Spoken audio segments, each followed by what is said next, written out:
సందేహాత్మక ప్రశ్నలకు సందేశాత్మక సమాధానాలు అని ఈ బైబిల్ ప్రశ్నోత్తరాల సమయానికి విచ్చేసిన దేవుని పిల్లలుగా మీ అందరికీ కూడా క్రీస్తు నామములో శుభములు తెలియజేసుకుంటూ ప్రశ్నలోనికి వెళదాం. మొదటి ప్రశ్నను చదువుకుందాం. అడుగుతున్నవారు రమేష్, మాది కర్నూలు. నేను బెంగళూరులో జాబ్ చేస్తున్నానన్నా. నేను మీ ప్రసంగాలు మరియు వంశీ అన్న ప్రసంగాలు వింటున్నాను, కానీ ఈ మధ్యలో బ్రెన్హామ్ అనుసరించే బోధించే వాళ్ళు ప్రసంగాలు విన్నాను మరియు వాళ్ళతో కొన్ని రోజులు సహవాసం చేశాను. తర్వాత కొంతమంది చెప్పారు వారు బోధించే ప్రసంగాలు సరైనవి కాదు అని, ప్రజలకు బ్రెన్హామ్ భక్తులుగా మారుస్తారని, అబద్ధాలు చెప్తారు అని, మోసగిస్తారు అని విన్నాను. నేను కూడా కొన్ని చూశాను. వాళ్ళతో కూడా ఉండి వాళ్ళు బ్రెన్హామ్ ఫోటో పెట్టుకుని ఆరాధిస్తున్నారు. కానీ నేను కొద్ది రోజులు వారి ప్రసంగాలు మరియు వారు చూపించిన ప్రేమ మరియు వారితో సహవాసం చేశాను. నాకు కొన్ని ప్రశ్నలు ఉన్నాయన్న, మీరు ఖచ్చితంగా చెప్తారు అని ఆశిస్తున్నాను. వారు చెబుతున్న బ్రెన్హామ్ మనం ఇప్పుడు అనుసరించాలి అని, బ్రెన్హామ్ గారు గొర్రెపిల్లలా దిగివచ్చాడు అని, బ్రెన్హామ్ గారు మనుష్య కుమారుడిగా దిగివచ్చాడు అని, బ్రెన్హామ్ అనుసరించే బోధలు ప్రసంగాలు కరెక్టే కదా? బ్రెన్హామ్ అనుసరించే బోధలు వాళ్ళతో సహవాసం చేయవచ్చా, వాళ్ళు బోధించే వాక్యాలు వినవచ్చా అన్న వీటికి సమాధానం మీరు ఖచ్చితంగా చెప్తారని ఆశిస్తున్నాను. అలాగే బ్రెన్హామ్ అనుసరించే వారు చాలామంది ఉన్నారని నేను విన్నాను. వారికి కూడా మీరు ఇచ్చే వివరణ ఉపయోగపడుతుందని ఆశిస్తున్నాను. మొదటిగా నాన్న, మీరు గుర్తించవలసింది ఏంటంటే, బైబిల్ను తప్ప ఏ మనిషిని మీరు అనుసరించొద్దు. బైబిల్ ఎవరిని అనుసరించమని చెప్పిందో, బైబిల్ ఎవరిని అనుసరించమని చెప్పింది? క్రీస్తును. ఎవరు మనకు మాదిరి? క్రీస్తు. పౌలు గారు కూడా, నేను క్రీస్తును పోలి నడుచుకున్న ప్రకారము మీరు నన్ను పోలి నడుచుకోండి. నన్ను ఎప్పుడు మీరు పోలి నడుచుకోవాలంటే, నేను క్రీస్తును పోలి నడుచుకుంటేనే. అంటే మనం అందరం క్రీస్తును పోలి నడుచుకోవాలి. మరి క్రీస్తు ఎక్కడున్నాడు? బైబిల్లో 66 పుస్తకాల్లో మనకి క్రీస్తు ప్రభువారు కనబడతారు మనకి. మరి నువ్వు చెబుతున్న ఈ బ్రెన్హామ్ అనే ఈ వ్యక్తి ఎవరు? వీళ్ళ చరిత్ర ఏంటి? వీళ్ళు ఎక్కడి వారు? వీళ్ళందరూ కూడా యేసుక్రీస్తు వారు బ్రతుకున్నప్పుడే హెచ్చరిక చేసి వెళ్ళారు. ఏమని హెచ్చరిక చేసి వెళ్ళారు? అనేక మంది అంత్యకాలంలో మిమ్మల్ని మోసపరుచుటకు నా పేరిట వస్తారు. చూస్తారా మాట? మత్తయి సువార్తలో ఒకసారి ఆ మాట చదువుకొని ముందుకు వెళదాం. మత్తయి సువార్త 24వ అధ్యాయం 23వ వచనాన్ని చూద్దాం. మత్తయి సువార్త 24వ అధ్యాయం 23వ వచనం. ఆ కాలమందు ఎవడైనను ఇదిగో క్రీస్తు ఎక్కడున్నాడు, అక్కడున్నాడు అని చెబితే నమ్మొద్దు. అబద్ధపు క్రీస్తులు నాలాంటి వారు, నేనని చెప్పుకునేవాళ్ళు, నేను చెప్పే బోధనే చెబుతున్నాము అని చెప్పుకునేవాళ్ళు అబద్ధపు క్రీస్తులను, అబద్ధపు ప్రవక్తలను వచ్చి సాధ్యమైతే ఏర్పరచబడిన వారిని సైతం మోసపరుచుటకై గొప్ప గొప్ప పనులన్నీ వాళ్ళు చేయడానికి మిమ్మల్ని భ్రమపరుస్తారు. కనుక యేసువారు మొదటే మనకి హెచ్చరిక చేశారు. ఏమని? నా పేరు చెప్పుకొని ఎవరు వచ్చినా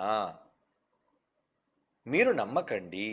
ఇదిగో యేసుప్రభు వారు ఎక్కడున్నారు, ఇదిగో యేసుప్రభు వారు ప్రవక్తగా నన్ను పంపారు. ఇలా చాలా మోసపూరితమైన మాటలు చెప్పే అబద్ధపు క్రీస్తులు, అబద్ధపు ప్రవక్తలు వాళ్ళు వస్తారు అని చెప్పాడు. మరి ఇప్పుడు ఈ బ్రెన్హామ్ అనేది ఎవరు? నాకైతే బ్రెన్హామ్ కోసం ఎవరు తెలియదు మరి.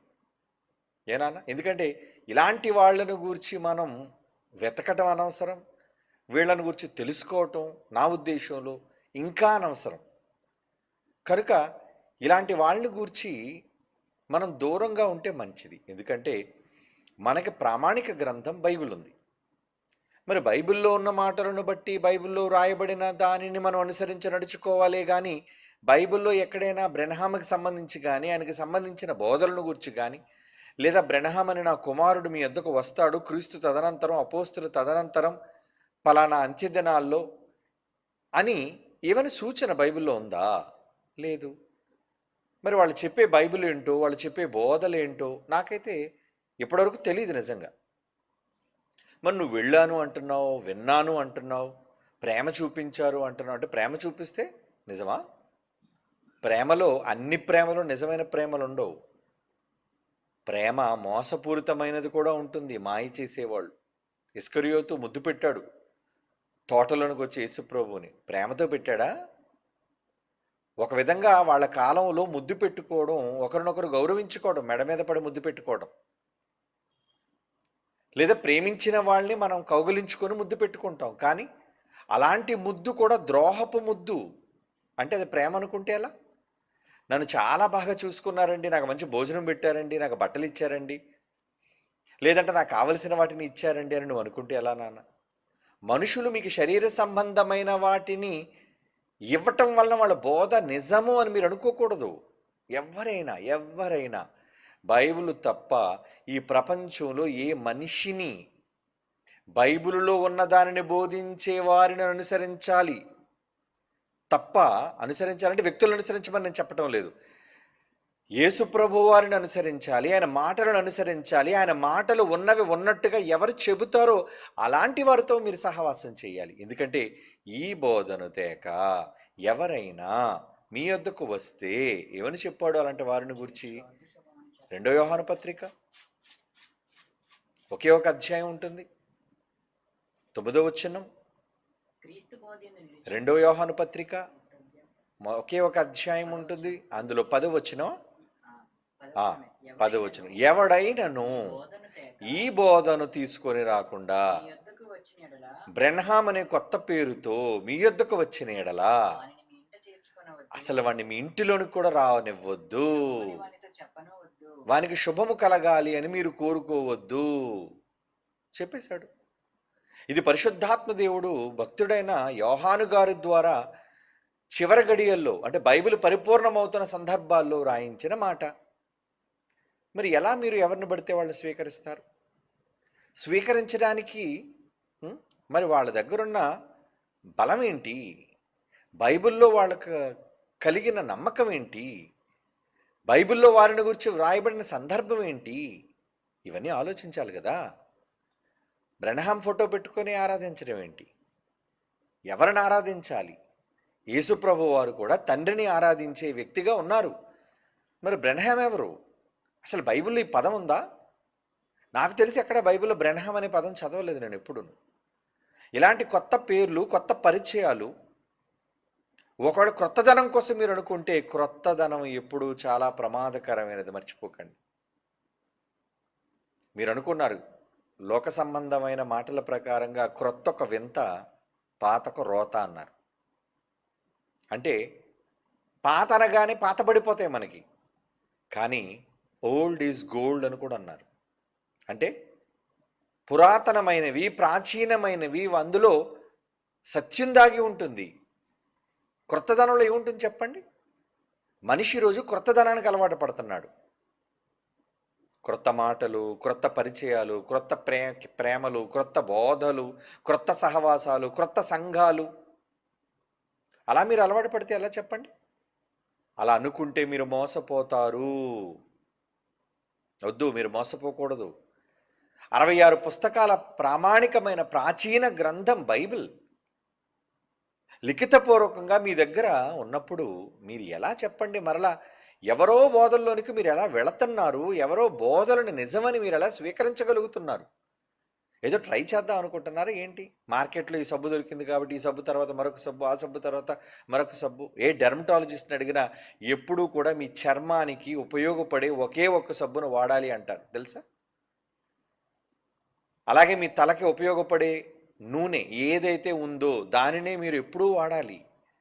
అలాగే తలకు వాడే షాంపూ, మార్కెట్లో కొత్త షాంపూ వచ్చిందని కొత్త షాంపూ కానీ మీరు, అవి కెమికల్స్, అవి రకరకాల రసాయనాలతో చేసినవి.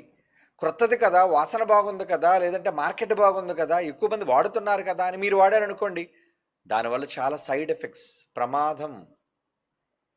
ఈరోజు క్రైస్తవ సమాజంలో కూడా ఈ క్రొత్తదనం కోసం ఇష్టపడిపోతున్నారు చాలామంది. ఒరిజినల్ బోధ వాళ్ళకొద్దు, బైబిల్లో రాయబడిన ప్రామాణికమైన బోధ వాళ్ళకి అక్కర్లేదు. అందుకే క్రీస్తు బోధను విడిచి ముందునకు సాగు ప్రతివాడు అంటాడు చూడండి యోహాను పత్రికలోనే 9వ వచనం. అది క్రీస్తు రెండో బోధయందు యోహాను పత్రిక 9వ వచనం. క్రీస్తు బోధయందు క్రీస్తు నిలిచి బోధ, క్రీస్తు వారు మాట్లాడిన బోధ యందు నిలిచి ఉండక దానిని విడిచి ముందునకు సాగు దానిని విడిచి ముందునకు సాగే ప్రతివాడును ప్రతివాడు, క్రీస్తు బోధను విడిచిపెట్టి ముందుకు ఎవరైనా ఒకవేళ వెళ్ళిపోతే అలా ముందునకు సాగు ప్రతివాడు దేవుణ్ణి అంగీకరింపని అసలు దేవునిని అంగీకరించని వాడు అని చెప్తున్నాడు కదండి. అసలు దేవుణ్ణి అంగీకరించిన వాడట. మరి దేవుని అంగీకరించిన వాళ్ళతో మీకు సహవాసం ఏంటి? మీకు పొత్తేంటి? వెలుగుతో చీకటికి పొత్తేంటి? దేవునికి దయ్యానికి సంబంధం ఏంటి? అవునా? విశ్వాసికి అవిశ్వాసికి పొత్తేంటి అని బైబిల్ చెప్పింది కదా. క్రీస్తుకు బెలియాలకు ఏమి ఆ? సంబంధం? మరి మీకేం సంబంధం వాళ్ళతో? బ్రెన్హాం వాళ్ళతో మీకేం సంబంధం? అవిశ్వాసులతో క్రొత్తదనమా? క్రొత్తదనాన్ని కోరుకున్నారా? చాలా ప్రమాదంలోనికి వెళ్ళిపోతారు. బాగుంది కదా, వినడానికి బాగుంది కదా అనే అబద్ధంలోనికి ఒకవేళ మీరు వెళ్ళిపోతే ఆ అబద్ధం మీకు ఇప్పుడు కమ్మగానే ఉంటుంది. ఏమండి? కానీ మీరు మరణించాక, మీకు శిక్షలోనికి మీరు జారిపోయాక అప్పుడు మీకు అర్థమవుతుంది ఎంత ప్రమాదంలోనికి మీరు చిక్కుకుపోయారు అనేది. ఇక వెనుతిరిగేది లేదు కదా. అక్కడికి వెళ్ళిన తర్వాత మరలా మీరు మార్చుకోవడానికి అవకాశం లేదు కదా, రాదు కదా. కనుక ఇక్కడ ఉన్నప్పుడు ఎంత జాగ్రత్తగా సత్య సంబంధమైన వాక్యానికి మీరు కట్టుబడి ఉండాలి. ప్రతిదానిని మీరు స్వీకరిస్తే ఎలా? ప్రతిదానిని మీరు మంచిది అని అనేసుకుంటే ఎలా?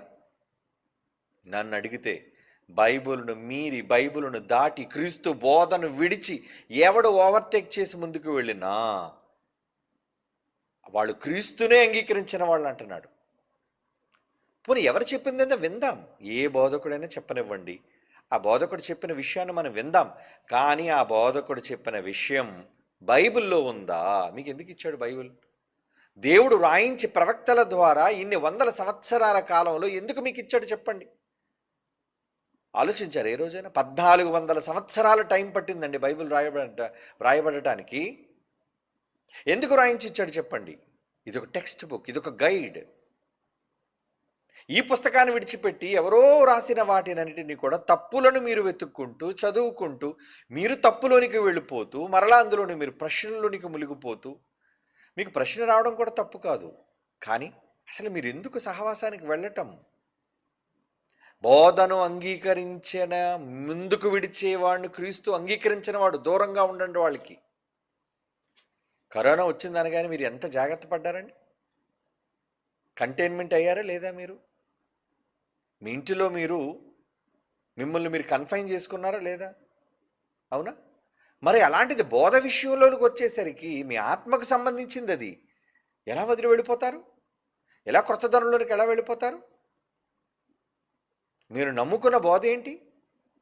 మీరు నమ్ముకున్న దాన్ని విడిచి వెళ్ళిపోతారా? ఒకసారి తాళి కట్టిన తర్వాత, నువ్వు నమ్ముకున్న వ్యక్తి తర్వాత, ఆ నమ్ముకున్న వ్యక్తిని విడిచిపెట్టి బయటికి పోయి ఒక స్త్రీని ఏమంటారో తెలుసా? బజారు మనిషి. కనిపించే ప్రతి మగవాని దగ్గరకు పోయే స్త్రీని ఎంత హేళనగా ఈ సమాజం చూస్తుందో మీకు తెలుసు. మరి అలాంటిది మీరు ఒక్కడే పురుషునికి అంటాడు. పవిత్రురాలైన కన్యకగా ఒక్కడే పురుషునికి ప్రధానము చేయబడిన వారు సంఘం. 2 కొరింథీ 11:2లో అంటాడు ఆ మాట. అంటే అంత పవిత్రురాలుగా ఉండవలసిన మీరు, సత్యానికి హత్తుకొని ఉండవలసిన మీరు, ఏ క్రొత్త మాట విన్నా, ఏ క్రొత్త వ్యక్తి కనబడినా, ఏ క్రొత్త బోధ కనబడినా వాళ్ళ దగ్గరకు మీరు వెళ్ళిపోతున్నారు అంటే మీ క్యారెక్టర్ ఎంత లూజ్ క్యారెక్టర్ అనేది ఆలోచించండి. ఈ మధ్యకాలంలో సమాజంలోని పిల్లలు, ముఖ్యంగా యవనరాండ్రు, యవన పిల్లలు, యువకులు ఎలా మారారంటే, ఏమండి, ఎవరిని పడితే వాళ్ళని ప్రేమించేయటమే. ఎవరిని పడితే వాళ్ళని అసలు ప్రేమ అన్నదానికి, ఏమండి, ఒక పవిత్ర ప్రేమ అన్నదానికి అర్థం లేకుండా పోయిందండి ఈరోజు సమాజంలో. ఎంతమందితో సోషల్ రిలేషన్షిప్స్లోకి వెళ్ళిపోతున్నారు ఈ భయంకరమైన ఈ ప్లాట్ఫామ్స్, సోషల్ ప్లాట్ఫామ్స్, ఇన్స్టాగ్రామ్, ఏమండి, ఫేస్బుక్లు, ట్విట్టర్లు ఇవన్నీ వచ్చిన తర్వాత బడులకు వెళ్ళే వాళ్ళు సైతం అకౌంట్లు మెయింటైన్ చేసుకొని దాంట్లో వీళ్ళు సంభాషణలు చేసుకొని వాళ్ళు దాంతో ఏంటి ఒకరు కాదు, ఇద్దరు, ముగ్గురు, నలుగురు, ఐదుగురు, 10 మంది స్నేహితులే.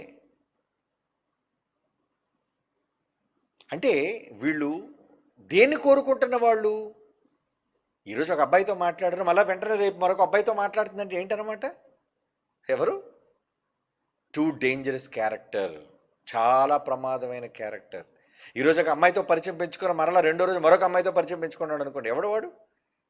నెంబర్ 1 రోగ్, ప్రమాదకారి, విచ్ఛిన్నకారి అని అనుకోవాలి. ఈరోజు ప్రజెంట్ సిచ్యువేషన్ అలాగే ఉందండి. చాలా దారుణంగా కనబడుతున్నారు. సమాజం ఎలా తయారవుతే దేవుని సమాజం ఎలా మారిపోతుంది? ఎవడు క్రొత్తవాడు కనబడిన వాడి దగ్గరికి వెళ్ళడమే, ఎవడు క్రొత్త బోధ చేసినా వాడితో పోవడమే.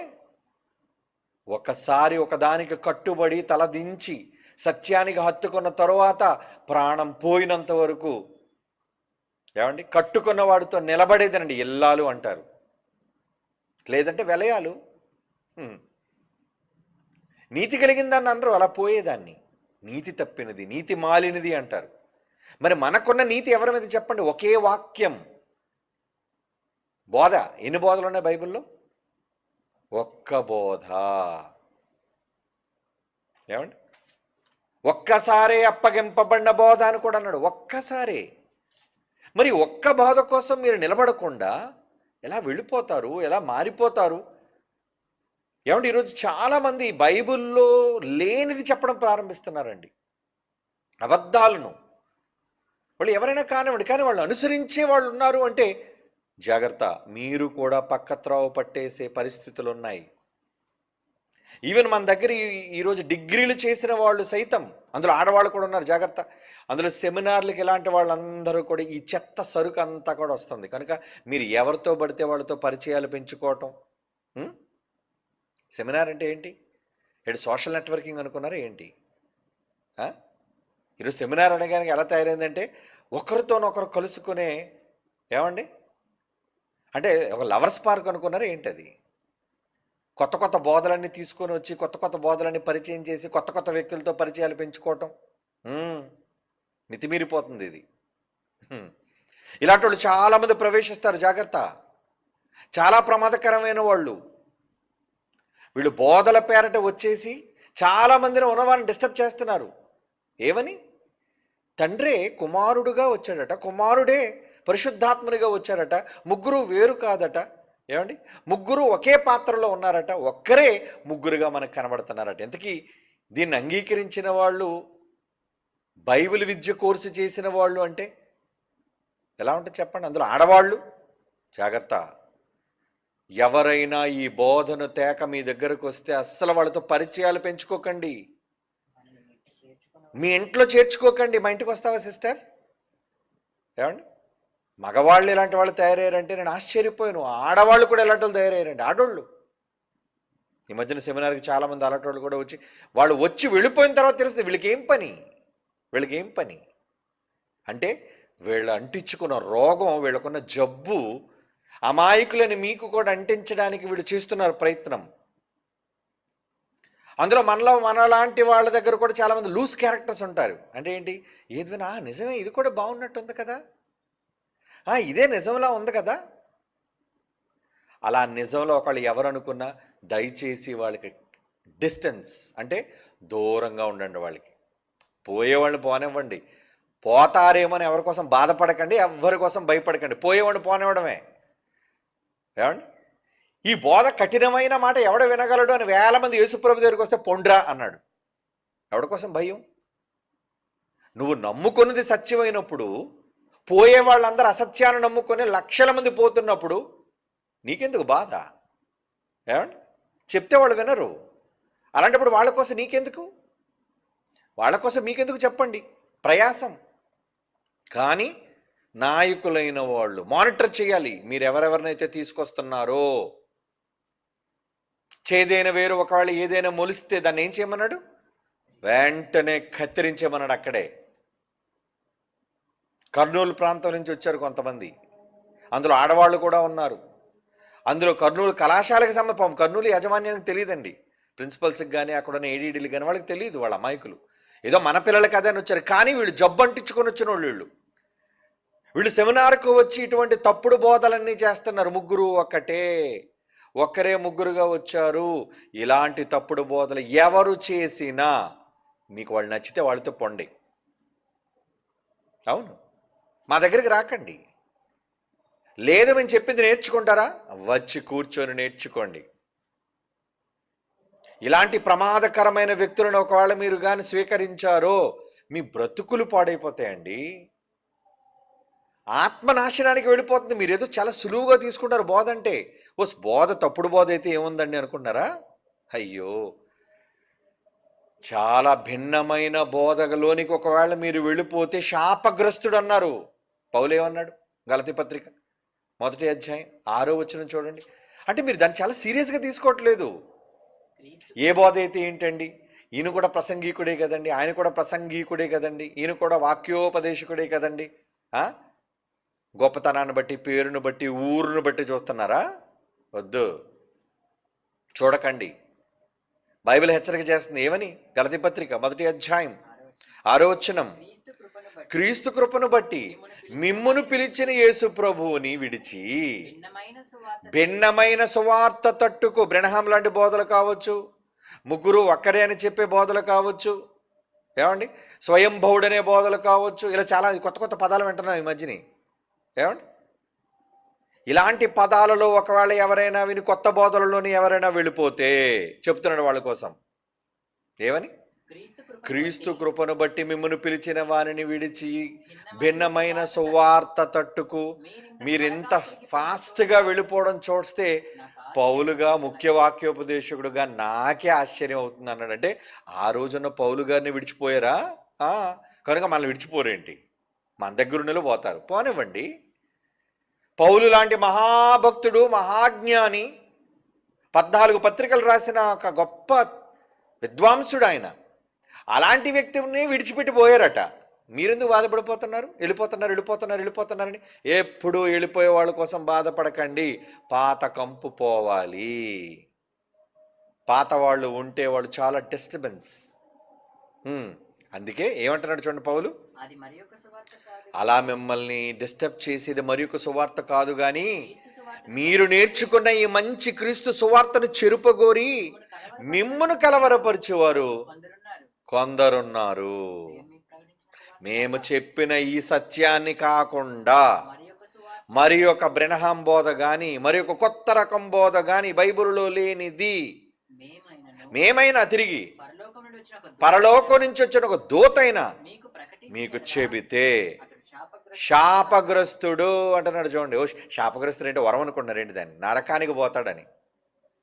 శాపం కావాలా మీకు? శాపాలు కావాలంటే వాళ్ళతో వెళ్ళిపోండి, ఏం పర్వాలేదు.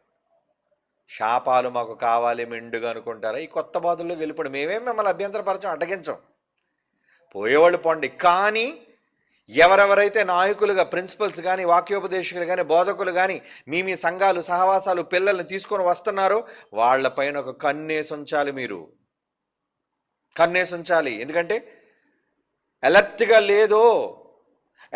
లేదో వెనక చాలా చాలా రహస్యంగా వీళ్ళు చేస్తుంటారు కార్యక్రమాలు. ఏమండి ఇక్కడ మనం అంతా మీటింగ్లోని కూర్చొని దేవుని వాక్యాన్ని వినడానికి కూర్చుంటే కొంతమంది యవనస్తులు అంటే వాళ్ళు కూర్చోట్లేదన్నారు, వాళ్ళ తల్లిదండ్రులతో రావట్లేదు. వీళ్ళు రహస్యంగా వెళ్ళి చీకట్లో మాట్లాడుకుంటారు, మేడల మీదకి వెళ్ళి మాట్లాడుకుంటుంటారు. ఈ మధ్యనే తెలిసిందే విషయం. అంటే వీళ్ళు ఎందుకు వచ్చారనమాట? వాక్యం కోసం కాదు. ఇది కేవలం ఒక ఏమంటుంది దాన్ని, కలుసుకునే ఒక చోటు. కనుక సెక్యూరిటీ ఫుల్ టైట్. రేపు జనవరికి సెక్యూరిటీ బాధ్యతలు ఎవరైతే తీసుకుంటున్నారో ఎవడు గదిలో ఉన్నా వాడి సంచిని బలవంతంగా తీసుకొచ్చి బయటపడేయండి. అది స్త్రీ అయినా స్త్రీలతో బయటకు పంపండి, పురుషులైతే పురుషులతో బయటకు నెట్టేయండి. ఎందుకంటే ఒక్క అనారోగ్య కారణంతో తప్ప, అనారోగ్యంతో ఉన్న వాళ్ళు ఎవరో ఒకరు ఉంటారు. అనారోగ్యంతో జంటగా ఎందుకు ఉన్నారు చెప్పండి? కనుక ఇలాంటి వాటి విషయంలో చాలా జాగ్రత్తగా ఉండండి. అస్సలు ఎవరిని, చిన్న పెద్ద ఏ ఒక్కరిని, ఎందుకంటే చాలా కంప్లైంట్లు వచ్చేసాయి మొన్న. కాబట్టి ఫుల్ స్ట్రిక్ట్గా మీరు ఉండాలి. ఆ విషయంలోని అలాగే బోధనలను ఎవరైనా అక్కడ క్లాసులు చెప్తుంటే ఒక ఇద్దరు ముగ్గురు నలుగురు ఐదుగురు కూర్చొని ఒక చెట్టు కింద మాట్లాడుకున్నారు అనుకోండి, ఏం మాట్లాడుతున్నారు? క్లాసులు జరుగుతుంటే ఎక్కడ మీకు స్పెషల్ డిస్కషన్ ఏంటి అడగండి. ఏంటి కావాలి మీకు? ఇక్కడ బోధ కోసం మాట్లాడి, ఏం బోధ? అసలు నువ్వు ఎందుకు వచ్చావు ఇక్కడికి? ఎవ్వరు కూడా తరగతులు ప్రారంభమైన తర్వాత ఒక్క మనిషి కూడా బయట కనబడడానికి వీల్లేదు. ఇది స్ట్రిక్ట్గా అమలు చేయాలి. మేము ముందే చెప్తున్నాం. సెక్యూరిటీ వాళ్ళు కానీ, అక్కడ యాజమాన్యం, ప్రొఫెసర్లు, లెక్చరర్లు అందరూ దీని మీద యాక్షన్ తీసుకోండి, including staff, BOUI staff and Christ church staff, Visakhapatnam వాళ్ళు ఎవరున్నా. తరగతులు ఆరంభమైన తర్వాత ఎవ్వరు బయట గుమికూడి ఉండకూడదు, మాట్లాడకూడదు, తరగతులకు వెళ్ళి కూర్చోవాలి. అంటే వీళ్ళు ఏ పని మీద వచ్చారనమాట? వీళ్ళ క్రొత్త దరిద్రాన్ని, బోధని ఏంటంటే వీళ్ళకి అంటించడానికి వీళ్ళు వచ్చారు. అలాంటి వాళ్ళ విషయం కనిపెట్టండి మీరు జాగ్రత్తగా. ఎందుకంటే వాళ్ళు గలిబిలి చేసేవాళ్ళు. వాళ్ళు ఎలాగా మిమ్మల్ని ఆత్మని నరకానికి తీసుకుపోతారు. పొండి, పోయేవాళ్ళు అలుదు పొండి, మళ్ళీ ఇదెందుకు, ఈ స్థలంకి ఎందుకు రావటం? అంటే వాళ్ళు ఎలాగైనా కొంతమందిని బయట చెప్తే వినేవాళ్ళు లేరు కదా. ఇక్కడ పాత స్నేహాలు ఉంటాయి, పాత పరిచయాలు ఉంటాయి. కాబట్టి ఆ స్నేహాల్ని, పరిచయాల్ని ఉపయోగించుకొని వీళ్ళు మీ మీద కన్ను వేశారు. వాళ్ళు మీకు గాలాన్ని గుచ్చబోతున్నారు. జాగ్రత్త. ఎవరిని పడతారు నమ్మకండి. స్నేహాలన్నీ మంచివి అనుకున్నారేమో. స్నేహం అంటేనే ప్రమాదం. స్నేహంలో చాలా ప్రమాదం ఉంటుంది. ముందు స్నేహం చేస్తారు, బాగానే ఉంటుంది. నువ్వు పరిచయం పెంచుకుంటారు. ఆ తర్వాత బ్రదర్ ఒక 20,000 ఉంటే ఇస్తావు, నీకు ఇచ్చేస్తాను రేపే అంటారు. అంతే, అయిపోయావు అనమాట. నువ్వు ముందు ఒక 10,000 తీసుకుని టైంకి వారం రోజుల్లో 10,000 ఇచ్చేస్తావు, నువ్వు నమ్ముతావు. ఆ తర్వాత 1,00,000 అడుగుతాడు. నీకు 10,000 గుర్తుంటుంది. 10,000 ఇచ్చేసారు కదా, వెంటనే 1,00,000 కూడా ఇస్తారు. కానీ ఆ తర్వాత కనబడ్డు. నువ్వు వెనకాతల వాడు వెనక తిరగాలి. స్నేహాలు ఎందుకు స్నేహాలు చేస్తారనుకున్నారు? అందులో ఈ మధ్య చాలామంది మన దగ్గరికి వచ్చేవాళ్ళు దేనికి వస్తున్నారంటే స్కీముల కోసం వస్తున్నారు చాలామంది. ఎలాంటి స్కీమ్? మా దగ్గర ఒక మంచి వ్యాపారం ఉందండి, ఇలాంటి వాటిని కూడా అలౌ చేయకండి. మా దగ్గర వ్యాపారాలు ఉన్నాయి, మా దగ్గర ఇటువంటి మందులు ఉన్నాయి, లేదంటే మా దగ్గర ఇటువంటి లాభాన్ని అందించే పరిస్థితులు ఉన్నాయని ఎవరు, ఆడవాళ్ళలో కానీ మగవాళ్ళలో కానీ ఎవరు మాట్లాడినా వెంటనే షాక్ కొట్టినట్టుగా మీరు దూరం అయిపోవాలి. వాళ్ళకి షాక్ కొట్టినట్టు ఎలాగా మీరు స్విచ్ బోర్డులో చేయి పెట్టగా జిగ్గుమని మీకు ఎలాగంటుందో అలా మీకు అనిపించాలి. మీకు అనిపించలేదు అనుకోండి, ఇప్పుడు అనిపించదు, తర్వాత అనిపిస్తుంది మీకు. కనుక ముందే మేము చెప్పినప్పుడు మీరు హెచ్చరిక తీసుకున్నారు అనుకోండి, మీరు బాగుపడతారు. లేదా కొంప కొల్లేరైపోద్దని అర్థం చేసుకోండి. కనుక ఇలాంటి బోధలు చేసేవాళ్ళు చాలా ప్రమాదకారులుగా ఉంటారు. 2 పేతురు పత్రిక 2వ అధ్యాయం 1వ వచనం, 2 పేతురు పత్రిక 2వ అధ్యాయం 1వ వచనం ఏమంటున్నాడు చూడండి. అబద్ధ ప్రవక్తలు ప్రజలలో ఉన్నారు, అటువలనే అబద్ధ బోధకులను మీలో ఉంటారు. వాళ్ళు వీరు తమ్మును కొనిన ప్రభువును, రక్తం ఇచ్చుకున్నాడే ప్రభువును కూడా విసర్జించిన. యేసు ప్రభుతో మనకు పని ఏంటంటే బ్రెనహాం గారు కావాలి మనకి. ఎవడు వీడు? ఈ అసలు హూ ఈజ్ హీ? ఎవడు వీడు? బైబిల్లో ఉన్నాడనా? తమ్మును కొనిన ప్రభువును కూడా విసర్జించుచు తమకు తామే శీఘ్రముగా అంటున్నాడు చూడండి, ఇమ్మీడియట్గా నాశనం. అంటే సత్యాన్ని కష్టపడి నేర్పిస్తున్న దీనిని కాదని ఎవరైనా తప్పుడు మార్గంలోకి వెళ్ళారా, మీకు నాశనం కన్ఫర్మ్ కలుగజేసుకుంటున్నారు అంటున్నాడు చూడండి. అభిప్రాయాల్లోనే భిన్నాలట. ఏంటి? ముగ్గురు ఒకటేనా?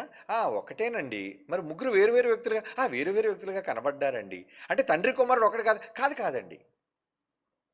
ఇందుకే యేసుప్రభు వారు తండ్రి కొడుకు కదా? కొడుకు అసలు కాదండి. మరి ఎవరు? ఈయన కూడా దేవుడేనండి. దేవుడే. కొడుకు కదా? కొడుకు కాదు. మరి తండ్రి కొడుకుని ఎందుకు అన్నాడు? అలా అన్నాడు కానీ కొడుకు కాదండి. చూసారు, ఎన్ని భిన్నాభిప్రాయాలు అంటారు వీటిని. ఈ మధ్యన చాలా మంది ఇటువంటి భిన్నాభిప్రాయాలు కొత్తదనం కోసం బోధిస్తున్నారు. నమ్మొద్దు, ఎవరిని నమ్మొద్దు. బైబిల్ నమ్మండి. మీకు తెలీదా? రండి, అడగండి, కూర్చొని నేర్చుకోండి. ఏమంటే మాకు ప్రశ్నలు ఉన్నాయండి, ఆ ప్రశ్నలు ఏంటంటే రండి, వచ్చి నేర్చుకోండి. సెమినార్లు మీకు ఎందుకు పెడుతున్నారు? పాఠాలు మీకు ఎందుకు నేర్పిస్తున్నారు? ఇవన్నీ చేయడానికి కారణం ఏంటి? మీ మంచి కోసం. అపవాది వేస్తున్న ఉచ్చు వల మర్చిపోకండి. యవనస్తులను ఎత్తుకెళ్ళిపోవడానికి ఎలాగైతే ప్రేమ అనే వల విసురుతుందో, ఇక్కడ కూడా మిమ్మల్ని వాక్యం అనే వల, భిన్నాభిప్రాయాలనే వల విసురుతుంది. బాగుందా ఇది? నాశనకరమగు భిన్నాభిప్రాయాలను రహస్యముగా బోధిస్తారట. మళ్ళీ వీళ్ళ దగ్గర మైకు ఉండదు, చెవుళ్ళు చెప్తారు. రానివ్వకండి. ఆడదాన్నే కానీ మగాడినే కానీ ఇటువంటివన్నీ రానివ్వకండి. కాబట్టి బ్రెనహాం విషయంలో అసలు వీళ్ళు బోధలు వినొద్దు, వాళ్ళ దగ్గరికి వెళ్ళొద్దు. వీళ్ళు నెంబర్ 1 ఫ్రాడ్. ఇదే నేను చెప్పేది. ఓకేనా? జాగ్రత్త. Take care. నెక్స్ట్. తర్వాత ప్రశ్న ఏమండి, రెండో ప్రశ్న, ఐదో ప్రశ్న ఇలాంటిదని అంటున్నారు. అందుకే తర్వాత ఐదో ప్రశ్న కూడా వేయండి. అన్న, నా పేరు సంతోష్, నేను విజయవాడలో నివసిస్తున్నాను. నా ప్రశ్న ఏంటంటే, ఉపేంద్ర అన్న చెప్పిన బైబిల్పై అవగాహన కార్యక్రమంలో చాలా వరకు బైబిల్ నేర్చుకున్నాను. అలాగే మీరు చెప్పే ఈ కార్యక్రమం ద్వారా అనేక విషయాలు కూడా నేర్చుకున్నాను. ఇప్పుడు ఇంతవరకు సేవ చేస్తూ జాబ్ చేస్తున్నాను. ఇంకా బీఓఏ ద్వారా చాలా విషయాలు నేర్చుకుంటూ ముందుకు వెళుతున్నాను. మీ దగ్గర ప్రత్యేకంగా ట్రైనింగ్ అయితే చేయలేకపోయాను. కారణం కుటుంబం, పిల్లలు, పోషణ నిమిత్తం. ఇప్పుడు నేను ఇలాగే నేర్చుకుంటూ సేవకుడిగా కొనసాగించవచ్చా? దయచేసి సమాధానం ఇవ్వగలని ఆశిస్తున్నానన్నయ్య. ఫిఫ్త్ క్వశ్చన్ ఏంటండి? చూడండి ఆడియో వినిపించండి. అన్నయ్య వందనాలు అన్నయ్య. నా పేరు గిరి, నా పేరు మా తెలంగాణ అన్నయ్య. మీ మెసేజ్లో యూట్యూబ్లో చాలా వింటాను అన్నయ్య. మీలాగా ఇప్పుడున్న జనరేషన్ పాస్టర్లో ఏ సంఘస్థులైనా అన్నయ్య మీలాగా ఎక్స్ప్లెనేషన్ ఎవరు చేయలేరు. చాలా మెసేజ్లు నా బైబిల్ సంబంధించి కానీ, లోకంలో ఏదైనా సమస్య ఏర్పడితే కానీ మీరు అయ్యే రియాక్ట్ అన్నయ్య బైబిల్ ప్రకారంగా మీ అంత సూపర్ ఎవరు ఎక్స్ప్లెయిన్ చేయలేరు అన్నయ్య. అందుకే మీ మెసేజ్ అన్నా మీ యొక్క వాక్య పరిచయం నాకు చాలా ఇష్టం అన్నయ్య. కాకపోతే నా చిన్న డౌట్ ఏంటంటే, మిమ్మల్ని చూసిన తర్వాత నాకు అర్థమైందన్నయ్య, మీలాగా నేను కూడా దేవుని పని చేయాలి, దేవుని కోసం బ్రతకాలి, ఒక పాస్టర్ కావాలనుకొని నేను ఉన్న మా తెలంగాణ ఒక విలేజ్లో ఒక ఉంటానన్నయ్య. నేను ఆ కొంతమంది పాస్టర్ వేరే సంఘం వస్తున్న పాస్టర్ నేను కూడా దేవుని సేవ చేయాలనుకుంటున్నా, కంప్లీట్ దేవుని కోసం బతకాలనుకున్నా అంటే వాళ్ళు సరే బాబు అనుకుంటా నువ్వు లైఫ్లో సెటిల్ అయినావా, నువ్వేం జాబ్ చేస్తావు, మరి నువ్వు ఎట్లా పోషించగలుగుతావు, నీ భార్య పిల్లలు, దేవుని ఎట్లా పని చేస్తావు, ఫస్ట్ నువ్వు లైఫ్లో సెటిల్గా బాగా సంపాదించు, లేకపోతే జాబ్ కొట్టుకో, లేకపోతే భూమి ఎంత ఉన్నది, మీ బ్యాక్గ్రౌండ్ ఏమన్నా, ఇలా అడుగుతున్నాయి దేవుని కోసం బతకాలంటే. అసలు ఎందుకు దేవుని కోసం బతకాలనుకుంటే నేను 2-3 సార్లు ప్రయాణం చేస్తుంటే నాకు ఒకటే అనుకున్నా, చనిపోయే సిచ్యువేషన్లో నాకు దేవుడు బ్రతికించినయ్యా. ఇప్పుడు నాకు ఈ లోకం వద్దు, నాకు ఏమద్దు, నేను ఏ విధంగా కంప్లీట్గా దేవుని కోసం బతకంటే పాస్టర్ లేక మీ లేక పాస్టర్ లేక ఉంటే అన్నయ్య దేవుని కోసం బతకచ్చు, లేకపోతే జాబ్ చేసుకున్నాం, వ్యవసాయ పని చేసినా, డ్రైవింగ్ చేసినా, ఏది చేసినా కానీ సగం సగం ఉంటుంది కానీ దేవునిలో మొత్తం ఉండలేము కదా అని నాకు దేవుని కానీ నా మనసు కనిపించింది. నేను ఎలాగైనా సరే దేవుని కోసం బతుకుతానని చెప్పి మా ఫ్యామిలీ కూడా చెప్పాను. వాళ్ళు కూడా సరే అన్నారు. ఇక మాకు తెలియదు కానీ కొత్తగా అని చెప్పి లోకల్లో పాస్టర్స్ కడితే వాళ్ళు ఈ విధంగా అంటారు, మాకు ఏం అర్థం కాక వస్తుంది. దేవుడేమో నాకేమో నన్ను బతికించి దేవుడు కదా, దేవుని కోసం బతకాలని ఆలోచిస్తూనే ఉన్నానయ్య. చాలా నుంచి ఉన్నాయి. ఇది అడిగిన రెస్పాన్స్ చాలామంది యూట్యూబ్లో పాస్టర్ పోయినా అన్నయ్య, వాళ్ళు కళ్ళ దర్శనం వచ్చిందా నీకు, లేకపోతే దేవుడు నీకు ఎట్లా మాట్లాడుతున్నాడు, బైబిల్ ఏ వచనం చూపించిండు, ఐదు అంటారు అన్నయ్య. నాకు ఏ వచనం తెలియదు, నేను జస్ట్ కూలి పని చేసుకుంటా, ఒక డ్రైవింగ్ చేస్తా ఆటో. నాకు సిచ్యువేషన్, చనిపోయే సిచ్యువేషన్లో అయిపోయిన పని అనుకున్నా, ఒకటే మనసులో ప్రార్థన చేసుకున్నానయ్య, దేవుడు నన్ను బతికించు, నా బతుకు మొత్తం నీకోసమే, నేను నీకోసమే వస్తే నీకోసం బతుకుతానయ్య, నాకు మీ మీద నమ్మకం ఉన్నది, క్వశ్చన్కి ఆన్సర్ చేయండి అన్నయ్య. నాలాంటి వాళ్ళు ఎంతోమంది ఉన్నారు అన్నయ్య, కాకపోతే మా బతుకులు పరిస్థితులు బాగాలేక దేవుని కోసం బతకాలని ఆలోచన చింతన ఉన్నది, ఏమీ లేదు మాకు. మీలాంటి వాళ్ళు గొప్ప వాళ్ళు మాకు చెప్తే తెలుస్తుంది అన్నయ్య. వాళ్ళు పాస్టర్స్ అంటే మీకు ఏం అనుభవం ఉన్నది, మీరు ఏం చదువుకోరు, ఐదు అంటారు అనేది తెలిసిన వాళ్ళకి అడిగితే చాలా బాధ అనిపిస్తుంది. అయ్యో, నా దేవుని మాట ఇచ్చినా కదా, దేవుని కోసం బతకలు ఏదో చేయాలనుకుంటున్నా కదా, ఈ సిచ్యువేషన్ ఈ విధంగా ఉన్నది, ఎట్లా దేవుని సేవ చేయాలి, ఏ సంఘం కోవాలి, ఎవరికి అడగాలి. చాలా మందికి అయినా పాస్టర్లకు యూట్యూబ్లలో, ఫేస్బుక్లో అడుగుతూ కూడా వాళ్ళు ఇట్లా ఒక రకమైన ఫీలింగ్తో మంచి ఆలోచన బాబు వెరీ గుడ్ అంటే వాళ్ళు ఇవ్వలేరు అన్నయ్య. ఏదో యూట్యూబ్లో చెప్తారు తప్పక నిజంగా వాళ్ళు ఎంకరేజ్ చేస్తారు చాలా మంది లేరన్నయ్య. మీ అసంటే చాలా అర్థనయ్య. ఈ తెలంగాణ ఆంధ్ర ప్రాంతంలో నిజంగా చెప్తున్నానయ్య, మనస్ఫూర్తి చెప్తున్నా. మీ వాక్యంలో మీ పరిచయం చూస్తే హ్యాండ్స్ అప్ అన్నయ్య. సో ఈ క్వశ్చన్కి కొద్దిగా మీరు సమాధానం చెప్పడానికి కోరుతామన్నయ్య. ఈ క్వశ్చన్ మా ఫ్యామిలీ కానీ మేము కానీ అందరూ ఎదురు చూస్తున్నామన్నయ్య. ఎవరు సరిగ్గా మాకు ఆన్సర్ చేయకొస్తారన్నయ్య. దయచేసి మీరు మాత్రం మీకు సమాధానం చెప్పగలరు. ఎలాగైనా దీన్ని యూట్యూబ్లో కూడా అప్లై చేయండి అన్నయ్య ప్లీజ్. ఎట్లా బతకాలి మేము దేవుని కోసము సేవ చేయాలనుకుంటున్నాను కంప్లీట్గా. ఏడే చేయాలి, ఎట్లా చేయాలి కూడా నాకు తెలియదు అన్నయ్య. దేవునికి అయితే మాట ఇచ్చిన నేను బతికి చనిపోయేట ఈరోజు నేను మాట్లాడుతున్నా అంటే దేవుడు బతికించిన అన్నయ్య. సో దేవుని కోసం నేను ఏదో చేయాలి, ఏదో చేసి చనిపోవాలనుకుంటున్నాను అన్నయ్య. చాలా బాధతో చెప్తున్నా, ఏడుపు వస్తుంది అన్నయ్య, కానీ ఏం చేయాలని ఎవరు చెప్పకొస్తలేదు అన్నయ్య నాకు ఆన్సర్. బైబుల్ చదువుతున్నా, ఏం చేసినా దేవుడు నాకు ఒకటే చెప్తున్నా కోసం బతుకుతున్నావు, నువ్వు ఏం చేస్తున్నావు, నా మనసులో ఆలోచన ఉంటుంది అన్నయ్య. దానికి బైబుల్ నేను ఎట్లా మాట్లాడి ఏ రిఫరెన్స్ అంటే నేను ఏం చెప్పాలి నాకు ఏం అర్థం కావట్లేదు పాస్టర్లకు చాలా మందికి. సో దయచేసి అన్నయ్య ఏమనుకోకండి, పెద్ద మనసు చేసుకొని ఈ క్వశ్చన్కి కొద్దిగా ఆన్సర్ చేయండి అన్నయ్య ప్లీజ్. మీ సమాధానం కోసం వెయిట్ చేస్తున్నాను అన్నయ్య. థ్యాంక్స్ అన్నయ్య. ఓకే, పిల్లలిద్దరూ కూడా ఇంచుమించు ఒకే విధమైన ప్రశ్నను వాళ్ళు అడగడం జరిగింది. ఓకే నాన్న, నీ వేదన అర్థమైంది.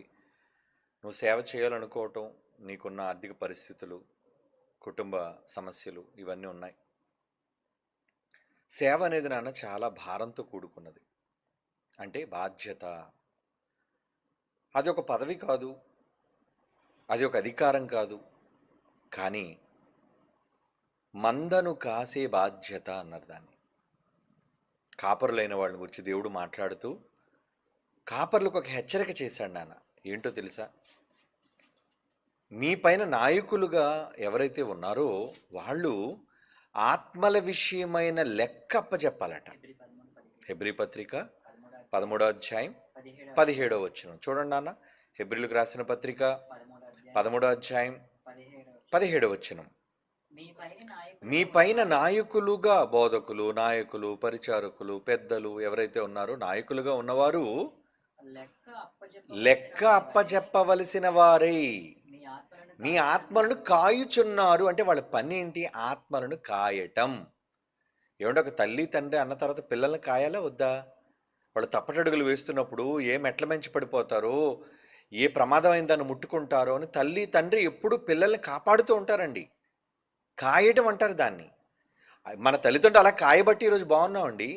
మన తల్లిదండ్రులు నిర్లక్ష్యంగా వదిలేసి ఉంటే ఏమండి ఎంతోమంది పైన టీవీని ఎత్తేసుకొని చచ్చిపోయే పిల్లలు ఉన్నారండి. అల్మార్లు బీరువాలు తమ మీద లాగేసుకొని చచ్చిపోయిన పిల్లలు ఉన్నారండి. మేడమేంచి కిందకు పడిపోయి చచ్చిపోయిన పసిబిడ్డలు ఉన్నారండి. దానికి కారణం తల్లిదండ్రుల అశ్రద్ధ. కానీ ఈరోజు మనం అంతా ఎలా ఉన్నామంటే వాళ్ళు మనల్ని కాపాడారా లేదా, మనల్ని పెంచారా లేదా? కాయడం అంటారు దాన్ని. అంటే కాయడం అంటే ఎంత బాధ్యత. అమ్మ ఇంట్లో ఎన్నో పనులు చేసుకుంటుంటుంది, వంట చేస్తుంటుంది. ఏమంటే ఏదో బడికి వెళ్ళి పెద్దవాళ్ళం అయినప్పుడు పరిస్థితి వేరండి. నిజంగా మనం పాకే వయసులో ఉన్నప్పుడు, నడిచే వయసులో ఉన్నప్పుడు, ఏదో ఉయ్యాలలో ఉన్నప్పుడు పడుకునే బిడ్డ అయితే వేరండి. పడుకుంటుంది, లేవగానే ఏడుస్తుంది, వెంటనే అమ్మ పరిగెత్తుకుంటూ వెళ్తుంది. కానీ నడక నేర్చిన తర్వాత బిడ్డ విషయంలో ఇక కళ్ళన్నీ ఆమె పైన ఉండాలా, వానిపైన ఉండాలి. మరి వంట ఎలా చేసుకుంటుంది, వాష్రూమ్కి ఎలా వెళ్తుంది, మిగతా పనులను ఎలా చేసుకుంటుంది, ఎన్ని పనుల్లో ఉన్నా ఆ బిడ్డ మీద కాన్సన్ట్రేషన్ కాయటం అనేది, ఆ కాపుదల ఎప్పుడు తల్లికి, ఇంట్లో తండ్రికి ఉంటుందండి, ఉండాలి కూడా. ఇది ఎంత బాధ్యతతో కూడుకున్నదో నువ్వు కూడా బిడ్డలకు అన్నవాడివి కాబట్టి నీకు అర్థమయ్యే ఉంటుంది. మరి దానికన్నా గొప్పది ఆత్మలను కాయటం.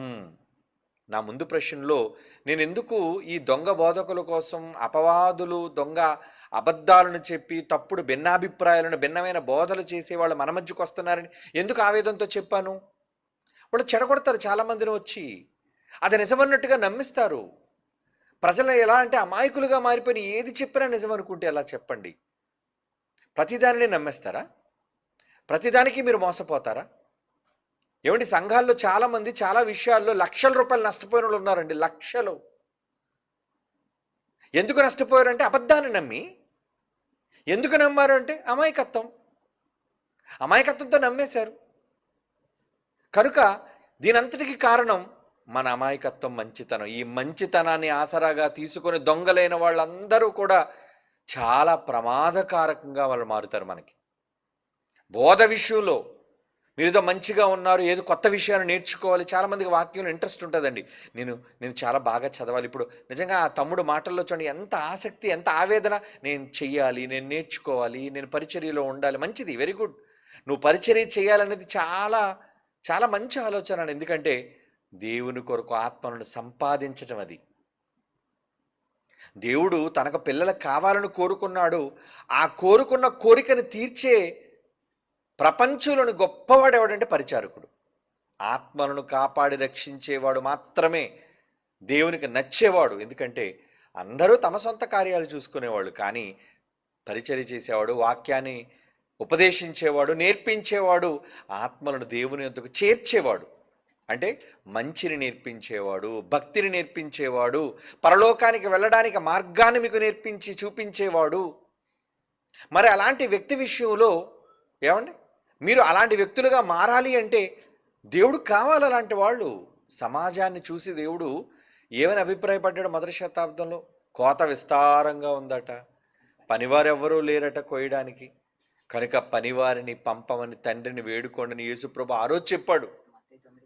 మత్తయి సువార్త 9వ అధ్యాయం 38వ వచనంలో అనేక మంది పనివాళ్ళు కావాలని తండ్రిని వేడుకోండి. మరి ఇప్పుడు పనివాళ్ళు అవసరం ఉందా లేదా చెప్పండి? లోకం అంతా ఎలాగ ఉంది చెప్పండి? ఎన్ని రకాల బోధలు, ఎన్ని రకాల మాటలు, ఎన్ని రకాల విధానాలు. రొట్టె ద్రాక్షారసం కోసం మీరు విన్నారు కదండి, ఎన్ని రకాలైన దురభిప్రాయాలు ఉన్నాయండి ప్రజల మధ్య. ఒక టైం లేదు తీసుకోవడానికి, ఒక విధానం లేదు తీసుకోవడానికి, ఏది పడితే అది తీసుకోవటం, ఎప్పుడు పడితే అప్పుడు తీసుకోవటం. అసలు బైబిల్ ఏం చెప్పింది అనేది వీళ్ళు ఆలోచించట్లేదు. కేవలం వాళ్ళ పూర్వీకుల ఆచారాలను బట్టి ఇలాగే చేయాలి, ఇలాగే ఉండాలి, ఇలాగే చేసుకుంటూ వెళ్ళిపోవాలి. అదేనా ఇంకా బైబిల్తో మీకు పని లేదా? చాలా సంస్థలు ఉన్నారండి క్రైస్తవ్యంలో, చాలామంది సంస్థల వాళ్ళు పూర్వీకులు ఆచరించిన ఆచారాలండి వాళ్ళకి ముఖ్యం. ఆర్సీఎం, లోదరను, పెంతుకోస్తులు చాలా ఉన్నాయి కదండి. వీళ్ళకంటూ కొన్ని ప్రీవియస్ ఆచారాలు ఉంటాయండి, దాని ప్రకారమే ఫాలో అయిపోతుంటారండి చర్చిలో. ఏమండి, ఏదైనా మీరు ఫాలో అవ్వండి, కానీ వాళ్ళు చెప్పిన విధానం అసలు బైబిల్లో ఉందా? బైబిల్లో ఉందా? బైబిల్లో ఉంటే చెయ్యండి. బైబిల్లో ఉంటేనే మీరు చెయ్యాలి. క్రైస్తవులు ఇళ్లలో పాలు పొంగిస్తున్నారా? ఎక్కడుంది బైబిల్లో పాలు పొంగించమని? లేదు. అది ఎవరిదో హైందవుల ఆచారం, పోనీ వాళ్ళు చేసుకొనివ్వండి. అలాగ అనుకుంటే వాళ్ళు కొత్త ఇంట్లోకి వచ్చినప్పుడు ఒక ఏమంటారు దాన్ని, దూడనో దేన్నో ఆవునో తీసుకొని వచ్చి లోన పేడ వేయిస్తారు. మరి పేడ ఎందుకు వేయించట్లేదు మీరు లోపల? చెప్పండి. మరి ఈ ఆచారాలు ఎందుకు మీరు చేయటం లేదు? అంటే కొన్నిటిని నచ్చినవి మీకు చేసి, కొన్ని నచ్చనివి మీరు చెయ్యకుండా. సరే, ఏదైనా ఎవరో చేస్తున్నారని చేయకండి. బైబిల్లో ఉందా? పాలు పొంగించమని బైబిల్లో ఉందా? ఇంట్లో తీసుకొచ్చి పేడ వేయించమని బైబిల్లో ఉందా? క్రైస్తవుల కోసం చెప్తున్నాను, హైందవుల కోసం నేను చెప్పటం లేదు. అంటే మీకు సంబంధించి మీరు ఏం చేయాలనేది బైబిల్లో ఇలా ఉంటే చేయండి. బైబిల్లో లేదా? చేయకండి. అంటే ప్రతిదానికి ప్రామాణికం బైబిలే. బైబిలే కదా మూలం. అసలు బైబిల్లో ఉంటేనే మీరు చెయ్యాలి. పౌలు గారు చెప్పిన సంగతులు అలా ఉన్నాయో లేవో అని ఎక్కడ చూస్తున్నారు? అపోస్తుల కార్యాలు 17వ అధ్యాయం 11వ వచనం చూడండి. అపోస్తుల కార్యాలు 17వ అధ్యాయం 11వ వచనం ముందు ప్రాథమికంగా మన దగ్గర విద్యను అభ్యసించడానికి వచ్చిన పిల్లలకి కానీ సభ్యులకు కానీ నేర్పించే తొలిపాఠం ఇదేనండి. వీరు తెస్సలోనికలో ఉన్న వారి కంటే గనులు గొప్పవాళ్ళట. ఎందుకంటే ఆసక్తితో వాక్యాన్ని అంగీకరించి పౌలుయును శీలయును చెప్పిన సంగతులు అలా ఉన్నవో లేవో అని ప్రతిరోజు లేఖనాలను చూస్తున్నారటండి. మరి ఈరోజు క్రైస్తవ్యం అంతా ఏం చేయాలండి? ఏ బోధకుడైనా చెప్పనివ్వండి, అంతర్జాతీయ బోధకుడో లేదంటే ప్రాంతీయ బోధకుడో, ఏ బోధకుడు చెప్పినా వినొద్దని నేను అనటం లేదు, కానీ వాడు చెప్పినవి బైబిలులో ఉన్నాయా లేవా? పెళ్లి సంబంధాలు చూసేటప్పుడు కులాన్ని చూడటం, ఏమండి పెళ్లి సంబంధాలు మాట్లాడుకునేటం, కట్ట కానుకల కోసం మాట్లాడుకోవడం, ఎక్కడుంది బైబిల్లో ఇవన్నీ? అసలు కులమే లేదు, కట్ట కానుకలే లేవు, సారీ ఎక్కడుంది? ఏమండి, మరి అమ్మాయికి పెళ్లి చేస్తే మీరు సారీ పంపించరా? సారీ కొనండి. ఆ సారీ కాదండి, సారీ అంటే ఏంటి? ఇంటికి మళ్ళీ సామాన్లన్నీ పంపాలట. మరి నువ్వేం చేస్తావు? పెళ్లి చేసుకున్న తర్వాత నువ్వు కొనవా? ఏమండి, అంటే ఆచారాలను బట్టి ఎవరో పంపాలి కాబట్టి వాళ్ళే పంపాలి. ఏంటి ఇదంతా? ఇదంతా ఏం జరుగుతుంది చెప్పండి? ఈరోజు క్రైస్తవ్యంలో ఇవి లేవా? ఉన్నాయి. మనుష్యులు ఆచరించే పారంపర్యాచారాలు అన్నీ చాలా వరకు క్రైస్తవ్యంలో ఉన్నాయి, కానీ బైబిల్ ఎక్కడుంది? వాళ్ళు చెప్తున్నారు, ఏమంటే వాళ్ళు చెప్పిన బైబిల్లో ఉందా లేదా? బైబిల్లో దేవుడు చెయ్యమని చెబితేనే చెయ్యండి. అలాంటిది మొదటి శతాబ్దంలో ఉన్నవాళ్ళు పౌలు శీల ఎంత గొప్పవాళ్ళు వాక్యాన్ని చెబుతుంటే, ఏమంటే పౌలు గారు చెప్పిన సబ్జెక్ట్ బైబిల్లో ఉందా లేదా అని ఎతుకుతున్నారటండి బెరయ్యవాళ్ళు. శీల గారు చెప్పిన ప్రసంగంలో ఇంతగా చెప్తుంది రైటా కాదా? ఈరోజు ప్రసన్నబాబు చెప్తుంది ఉందో లేదో బైబిల్ చూడండి. నేను చెప్పిన దాన్ని రైట్ మీరెందుకు అంటారు? ప్రసన్నబాబు గారు చెప్పేదంతా రైట్ అని మీరెందుకు అనుకోవాలి? చెప్పండి, ఎవరైనా ఎందుకు అనుకోవాలి? జైశాల్ గారు చెప్పేదంతా రైట్ అని ఎందుకు అనుకోవాలి? మీ దగ్గర బైబిల్ ఉంది కదా, బైబిల్లో ఉన్నది మేము చెప్తేనే మమ్మల్ని నమ్మండి. బైబిల్లో కానిది మేము చెప్పినా అసలు ఎవరు చెప్పినా నమ్మదు. అందుకే పౌలు అన్నాడు, మేమైనను పరలోకం నుంచి ఒక దోతే రెక్కలుగా 6 రెక్కలు వేసుకొని వచ్చి మీ దగ్గరకు వచ్చి, బాబు యేసన్న, తండ్రి అన్న, పరిశుద్ధాత్ముడన్న ఒక్కరే అన్నదనుకోండి, అప్పుడు ఏమనాలి? దోతే పరలోకం నుంచి వచ్చి చెప్పింది, మనమేమాత్రం మనుషులేమాత్రం దూత చెప్పింది నిజమే అనుకోవాలా? ఏమన్నాడు పౌలు? ఒక దూత చెప్పినా మీరు నమ్మొద్దు, వినొద్దు. మేము మీకు ప్రకటించిన సువార్త కాక మరొక సువార్త మేమైనను పరలోకం నుంచి ఒక దూత అయినను వచ్చి చెబితే శాపగ్రస్తుడైపోతాడు. మీరు వినకండి ఆ మాటలు. ప్రతిదీ వింటే ఎలా? కాబట్టి ఈరోజు క్రైస్తవ్యం చూసుకోవాలి కదా. మా బోధకులండి, మా సంఘం అండి, ఓకే మీ సంఘం, ఓకే సంఘం మీదే. మా సేవకులండి, మా కాపరండి, మీ కాపరే. ఇంతకీ మీ కాపరి బైబిల్లో ఉన్నది చెప్తున్నారా లేదా? ఎందుకు క్రాస్ చెక్ చేసుకోకూడదు? చేసుకోవాలి. అందుకే గనులు అని బైబిల్ అంటుంది. ఎవరిని గనులు అంటుంది? వాళ్ళు పౌలుయు శీలయును చెప్పిన సంగతులు అలాగ ఉన్నవో లేవో అని లేఖనాలు పరిశోధించారు గనుకనే వారు గనులయ్యుండిరి అంటున్నాడు. అంటే దేవుడు మిమ్మల్ని గనులుగా ఎప్పుడు ఎంచుతారో తెలుసా? బైబిల్ని గొప్పదిగా మీరు ఎంచి బైబిల్లో ఉన్నది మీరు అంగీకరించినప్పుడు. బైబిల్ కాకుండా మా బోధకులు మా పాస్టర్ గారు చెప్పారండి. మీ పాస్టర్ గారు ఏం చెప్పారు? ఏం చెప్పారు మీ పాస్టర్ గారు? ముగ్గురు ఒక్కరే అని చెప్పారండి పాస్టర్ గారు. ఆయన ఏనండి అని చెప్పారండి. బాప్తీసం జెండా కింద నుంచి తీసుకోవచ్చు అన్నారండి. బాప్తీసం చిలకరింపు తీసుకోవచ్చండి. అంటే సేవకులు చెప్తే నమ్మేస్తారా? క్రైస్తవ్యం అందుకే ఇలా సర్వనాశనం అయిపోతుందండి. దేవునికి మిగలాల్సిన సంఖ్య మిగలకుండా పోతుందండి. అందరూ ఒక్కరి బోధలోనికి, తప్పుడు బోధలోనికి వెళ్ళిపోతున్నారు. ఆ తప్పుడు బోధలోనికి వెళ్ళిపోతే మీకు వచ్చేది నరకం కదా, శాశ్వతమైన నిత్యాగ్ని దండన. ఆ శిక్షలోనికి ఎందుకు వెళ్ళిపోవాలి? అబద్ధాన్ని నమ్మి. వాడు అసలుకే అబద్ధికుడు, అబద్ధానికి జనకుడు వాడు. ఏదైనా తోట నుంచి అబద్ధాలు చెప్పి మోసగిస్తున్నాడు అందరినీ. మరి మీరెలా నమ్ముతారు ప్రతి అబద్ధాన్ని? నేను ఏదో చెప్పాను అనుకోండి, ఇంతకీ నేను చెప్పింది అవునా నిజమా కాదా అనేది బైబిల్ చూడండి. ప్రసన్నబాబు గారు చెప్పింది బైబిల్లో ఉందా లేదా? వెతకాలి కదండి. వెతకపోతే ఎలా? ప్రమాదం, మీకే ప్రమాదం. కాబట్టి సేవకులంటే నాన్న కాసేవారు. ఎన్ని బాధ్యతలుంటాయి వాళ్ళ మీద. ఒక పక్క తమ్మును కాపాడుకుంటూ, తమ చుట్టూ ఉన్న జనాంగాన్ని కాపాడుకుంటూ, తండ్రి అనగానే పిల్లల్ని కాపాడాలా వద్దా? వాళ్ళని పోషించాలా వద్దా? వాళ్ళకి మంచి భవిష్యత్తు ఇవ్వాలా వద్దా? ఈరోజు తల్లిదండ్రులుగా మీరు ఏం చేస్తారు చెప్పండి? మీ పిల్లలకి మంచి భవిష్యత్తు. మరి ఈరోజు కాపరిగా సంఘాలను నమ్ముకునేవాళ్ళు ఎంతసేపు దశంభాగాలే. ప్రసంగానికి వస్తే మీరు ఇస్తున్నారా? దశంభాగం వస్తుందా? 10వ వంతు ఇస్తున్నారా? ఇదేనా ప్రసంగాలన్నీని? ఏమండి? అంటే ఎంతసేపు డబ్బుకు సంబంధించిన ప్రసంగాలేనా? మన ప్రసంగాల్లో చూడండి 99.9% ఎప్పుడు ఆత్మ సంబంధంగా ఉంటాయి. అవసరమైనప్పుడు మీరు దేవుని కొరకు సహాయపడండి అని ఎక్కడో చెప్తాం మనం. ప్రతి ఆదివారం డబ్బుల కోసం ప్రసంగాలు చేస్తాం మనం? లేదే.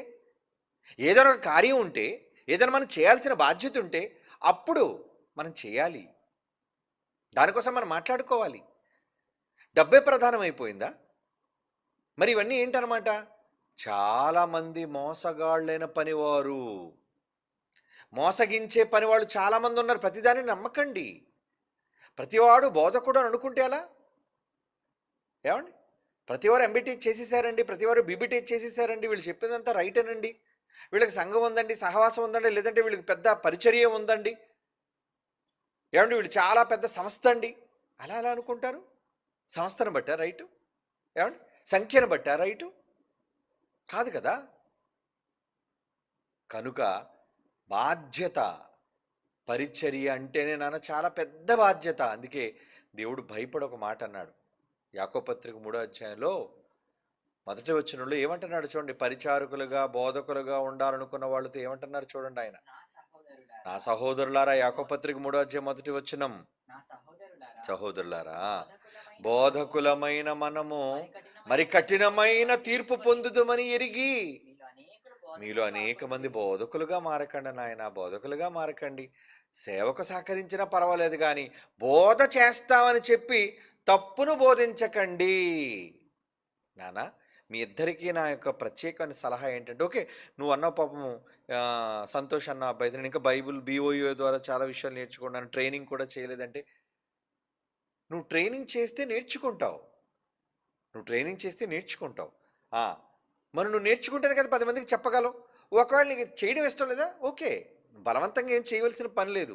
నువ్వు చెప్పాలి అనుకుంటే మాత్రం ఖచ్చితంగా నేర్చుకునే చెప్పాలి. ఏమండి? ఒక వైద్యుడికి ఏమండి అతని రోగి శరీరం మీద అధికారం ఈ ప్రభుత్వం ఎప్పుడిస్తా చెప్పండి? డాక్టర్ అని మన పేరు పెట్టుకుంటే ఇచ్చేస్తారా? కత్తిరిచ్చేసి, సూదిచ్చేసి, కుట్టేరా, కడుపు కోసేరా అంటదా? లేదే. దానికి ఒక ప్రత్యేకమైన డిగ్రీ, అది వ్యాలిడ్ డిగ్రీ అయి ఉండాలి. ఒక నమ్మకమైన మెడికల్ కాలేజీలో నువ్వు MBBS పూర్తి చేయాలి. దానికి సంబంధించిన పట్టభద్రుడై ఉండాలి. నువ్వు పట్టా ఉండాలి నీ దగ్గర. అలాగే నువ్వు హౌస్ సర్జన్ ఏమైనా ప్రాక్టీస్ చేసావా? ప్రాక్టీస్ చేస్తే ఎన్ని సంవత్సరాలు ప్రాక్టీస్ చేసావు? ఇదంతా ఉంటుంది. MBBS చేయటం వేరు, ఆపరేషన్ చేయటం వేరు. MS సర్జన్ అంటే అతను ఆపరేషన్ చేయడానికి అర్హత సాధించిన వాడు. అది మరి కొన్ని సంవత్సరాలు చదవాలి మళ్ళా. దాని మీద ఎన్నో ప్రాక్టికల్స్ ఉంటాయి. ఇవన్నీ చెయ్యాలి. ఏదో రోగి కనబడ్డాడు కదండి నేను కూడా ఆపరేట్ చేసేస్తానండి, కోసి కుట్లేయడం పెద్ద విషయం కాదండి. ఏమండి లేడీస్ టైలర్ లాగా ఇది ఏమండి బట్టలు కుట్టడం అంత సులువు అనుకున్నారా ఏంటి? జెంట్స్ టైలర్ లాగా ఒక షర్ట్ కుట్టడం అంత సులువు అనుకున్నారా ఏంటి? ఆ షర్టే కుట్టలేనండి, ఆ మాత్రం షర్ట్ కింద పొట్ట కొట్టలేనండి అనుకుంటే అలా చాలా ప్రమాదం. దానికి దీనికి రోగి ప్రాణానికి పోతుంది. పోతే పోయింది, చొక్కా పోతే చిరిగిపోతే అవతల పడేస్తావు. కానీ రోగ ప్రాణం తేడా వస్తే, చేయకూడదు ఏమైనా చేస్తే చచ్చిపోతాడు, ప్రాణం పోతుంది. కనుక నమ్మకమైన వాళ్ళకి, బాగా అనుభవజ్ఞులైన వారికే ఈ ఆపరేషన్ చేసే అధికారాన్ని ప్రభుత్వం ఇస్తుంది. అలాగే దేవుడు కూడా, నాయన ఈ సమాజాన్ని నువ్వు బాగు చేయాలనుకుంటున్నావు, ఎందుకంటే నీ మాటలు విని చాలామంది నిన్ను వెంబడిస్తారు. ఈరోజు చాలామంది ఎందుకు ప్రతివాడు బోధకులు అయిపోవాలనుకున్నారంటే, నాకు ఒక ఫాలోయింగ్ కావాలి, నాకు ఒక గుర్తింపు కావాలి, నేను ప్రజల మధ్య మెప్పు పొందాలి, నన్ను కూడా అందరూ చూసి నమస్కరించాలి, నేను గొప్పవాడిని కావాలి. ఇటువంటి దురుద్దేశం చాలామందిలో ఉంది గొప్పవాళ్ళు అయిపోవడానికి. కానీ బైబిల్ నేర్చుకోవాలి, బైబిల్లో ఉన్నది ఉన్నట్టుగా నేను చెప్పాలి, అనేక మందిని దేవుని కోసం స్వాస్థ్యంగా నమ్మకమంగా నేను పనిచేసి నమ్మకమైన వాళ్ళు సంపాదించాలి, నేను పరలోకానికి వాళ్ళని పంపాలి. ఈ ఆలోచన లేవండి. ఏమండి, ఒక డిగ్రీ చేయడం, ఒక చిన్న రీసెర్చ్ సెంటర్ పెట్టుకోవడం, దాన్ని చిన్న సంఘంగా మార్చుకోవడం, దాని నుంచి రాబడి పొందడం, దాని నుంచి 4 రాళ్ళు కూడబెట్టుకోవడం, అక్కడి నుంచి అలాగా మాయలు చేసి మోసాలు చేసి ప్రజలను మభ్యపెట్టి ఏమండి అలాగా కోటీశ్వరుడిగా మారిపోవడం, అలాగా చాలా వరకు దోపిడీతనాన్ని, మోసపూరితమైన పనులను చేయటం, ఇదండి ఈరోజు సమాజంలో అలవాటు చేసుకుంటున్నారు దొంగ బోధక గణం. అలాంటి వాళ్ళకు వద్దు నాయన. ఎందుకంటే అలాంటి వాళ్ళుగా మారారు అంటే కఠినమైన తీర్పు కాదు, మరి కఠినమైన తీర్పు. చాలా ఎక్కువ శిక్ష వాళ్ళకే ఉంటుందట. మాలాంటి వాళ్ళకి, తప్పు చెప్పే వాళ్ళకి ఎక్కువ శిక్ష ఉంటుంది. అంటే ఇప్పుడు మేము చెప్పేటప్పుడు ఎంత జాగ్రత్తగా ఆలోచించి చెప్పాలి చెప్పండి. నోరుంది కదా అని ఏ మాట పడితే ఆ మాట మాట్లాడేస్తే ఊరుకుంటాడు? దేవుడు బైబిల్లో ఆల్రెడీ హెచ్చరిక ఇచ్చేసాడు. ఏమని? మీ నోట తప్పుడు మాట ఏంటది? ఏమండి, కాని మాట మాట్లాడితే ప్రతి మాటకు లెక్క చెప్పాలన్నాడు. మామూలు మనుషులకి అందరికీ, మనందరికీ. ఏమండి, మాటలకే లెక్క చెప్పాలన్నప్పుడు దేవుని మాటలకి ఇంకెంత లెక్క చెప్పాలి చెప్పండి? ఒక మాటకి ఎంత లెక్క ఉంటే దేవుడు మాట చెప్పే విషయంలో ఎంత శ్రద్ధ తీసుకోవాలి అంటే, దీనికి బాగా నమ్మకంగా వెంబడించి నేర్చుకొని సంవత్సరాలు తరబడి దేవుని కోసం కష్టపడి పని చేయాలి. కానీ ఈ పనుల్లో నీ ఉద్యోగం వదిలేసుకోవచ్చు, నీ సమస్యలు నీకు ఇబ్బందిగా మారచ్చు, భారంగా నీకు అనిపించవచ్చు. కానీ దేవుని కోసం నిలబడాలి అనుకుంటే ఇవన్నీ తప్పదు. ఎందుకంటే కత్తి మీద సాము లాంటిది అది. ఏమండి, కత్తి మీద నడ్డం అంటే ఎలా ఉంటుంది? ఏమండి, చాలా ప్రమాదం. ఏ క్షణాన్ని నువ్వు జారిపోయినా నీ ప్రాణానికి ప్రమాదం. కనుక బోధకులు అవ్వచ్చా? అవ్వడం మంచిదే. డాక్టర్లు కావాలా? అవ్వడం మంచిదే. సమాజంలో డాక్టర్లు కావాలండి, వద్దని మనం ఎందుకు అంటాం? కానీ మంచి డాక్టర్లు కావాలి. కడుపులో సామాన్లు విడిచిపెట్టి కుట్టేసిన వాళ్ళు ఉన్నారండి చాలామంది, చూసాం కదా మనం. ఆ తర్వాత కడుపు నొప్పి వస్తుంది, డాక్టర్ గారు ఏంటంటే లోన ఆ ప్యాకింగ్ చేసిన ఆ దూది వదిలేశారండి. కత్తుర్లు కూడా వదిలేశారు. ఏదో మెత్తగా దూది మర్చిపోయినట్టు వేరే విషయం అండి. చిన్న చిన్న కత్తుర్లు, చిన్న చిన్న వాటిని అన్నిటి కూడా సామాన్లు లోపల వదిలేశారు. ఎంత నిర్లక్ష్యం అండి వాళ్ళకి. దానివల్ల చచ్చిపోయిన వాళ్ళు కూడా ఉన్నారండి. ఒకవైపు ఓపెన్ చేయబోయి ఇంకోవైపు ఓపెన్ చేసిన వాళ్ళు ఉన్నారు. ఒకటి ముట్టుకోబోయి ఇంకో దాన్ని ముట్టుకొని రోగులు ప్రాణాలు తీసిన వాళ్ళు ఉన్నారు. ఇది కేవలం శరీరంలో ప్రాణమైపోతుంది, ఇదైతే పూర్తిగా ఆత్మైపోతుంది. అనంతకాలం ఆత్మ శిక్షలోనికి వెళ్ళిపోతుంది. కనుక నాన్న, మీరు బోధకులుగా అవ్వాలన్నదే మా ఆశ కూడా. కానీ నమ్మకమైన వాళ్ళ దగ్గర నేర్చుకొని, బ్రెనహాం లాంటి దొంగల దగ్గరికి వెళ్ళారు అనుకోండి, అన్ని దొంగ బోధలే నేర్పిస్తారు. చాలామంది ఉన్నారు, చాలా కళాశాలలు ఉన్నాయి. ఏమండి, చాలా బైబిల్ నేర్పించే విద్యా కేంద్రాలు ఉన్నాయి. మీరు అక్కడికి వెళ్ళే ముందు చూసుకోండి, వాళ్ళు సత్యాన్ని చెబుతున్నారా లేదా. తండ్రి అయిన కుమారుడైన యేసుప్రభువు ముగ్గురు ఒకటేనని చెప్పారా? అది తప్పుడు విధానం. ఈ మధ్యన ఇంకో కొత్త బోధ విన్నానండి. ఏంటట? అసలు మనం పరలోకానికి వెళ్ళడానికి పని చేయని అవసరం లేదటండి. 20 సంవత్సరాలు నమ్మకంగా ఉండి దేవుని కోసం కష్టపడిన వ్యక్తి ఒక మాట మాట్లాడిందంటే, లేడీ. ఏమండి, ఏమని మాట్లాడి తెలుసండి? ఏమండి, పరలోకానికి వెళ్ళడానికి పనితో సంబంధం ఏంటండి, విశ్వాసం కావాలి కానీ. అంటే కాకరకాయ చూసారు ఏమైపోయిందో. ఏమండి, అంటే లోపల నమ్మకం ఉంటే చాలా. నాకు మంచి నమ్మకం ఉందండి, మీకు మంచి వంట చేస్తానని.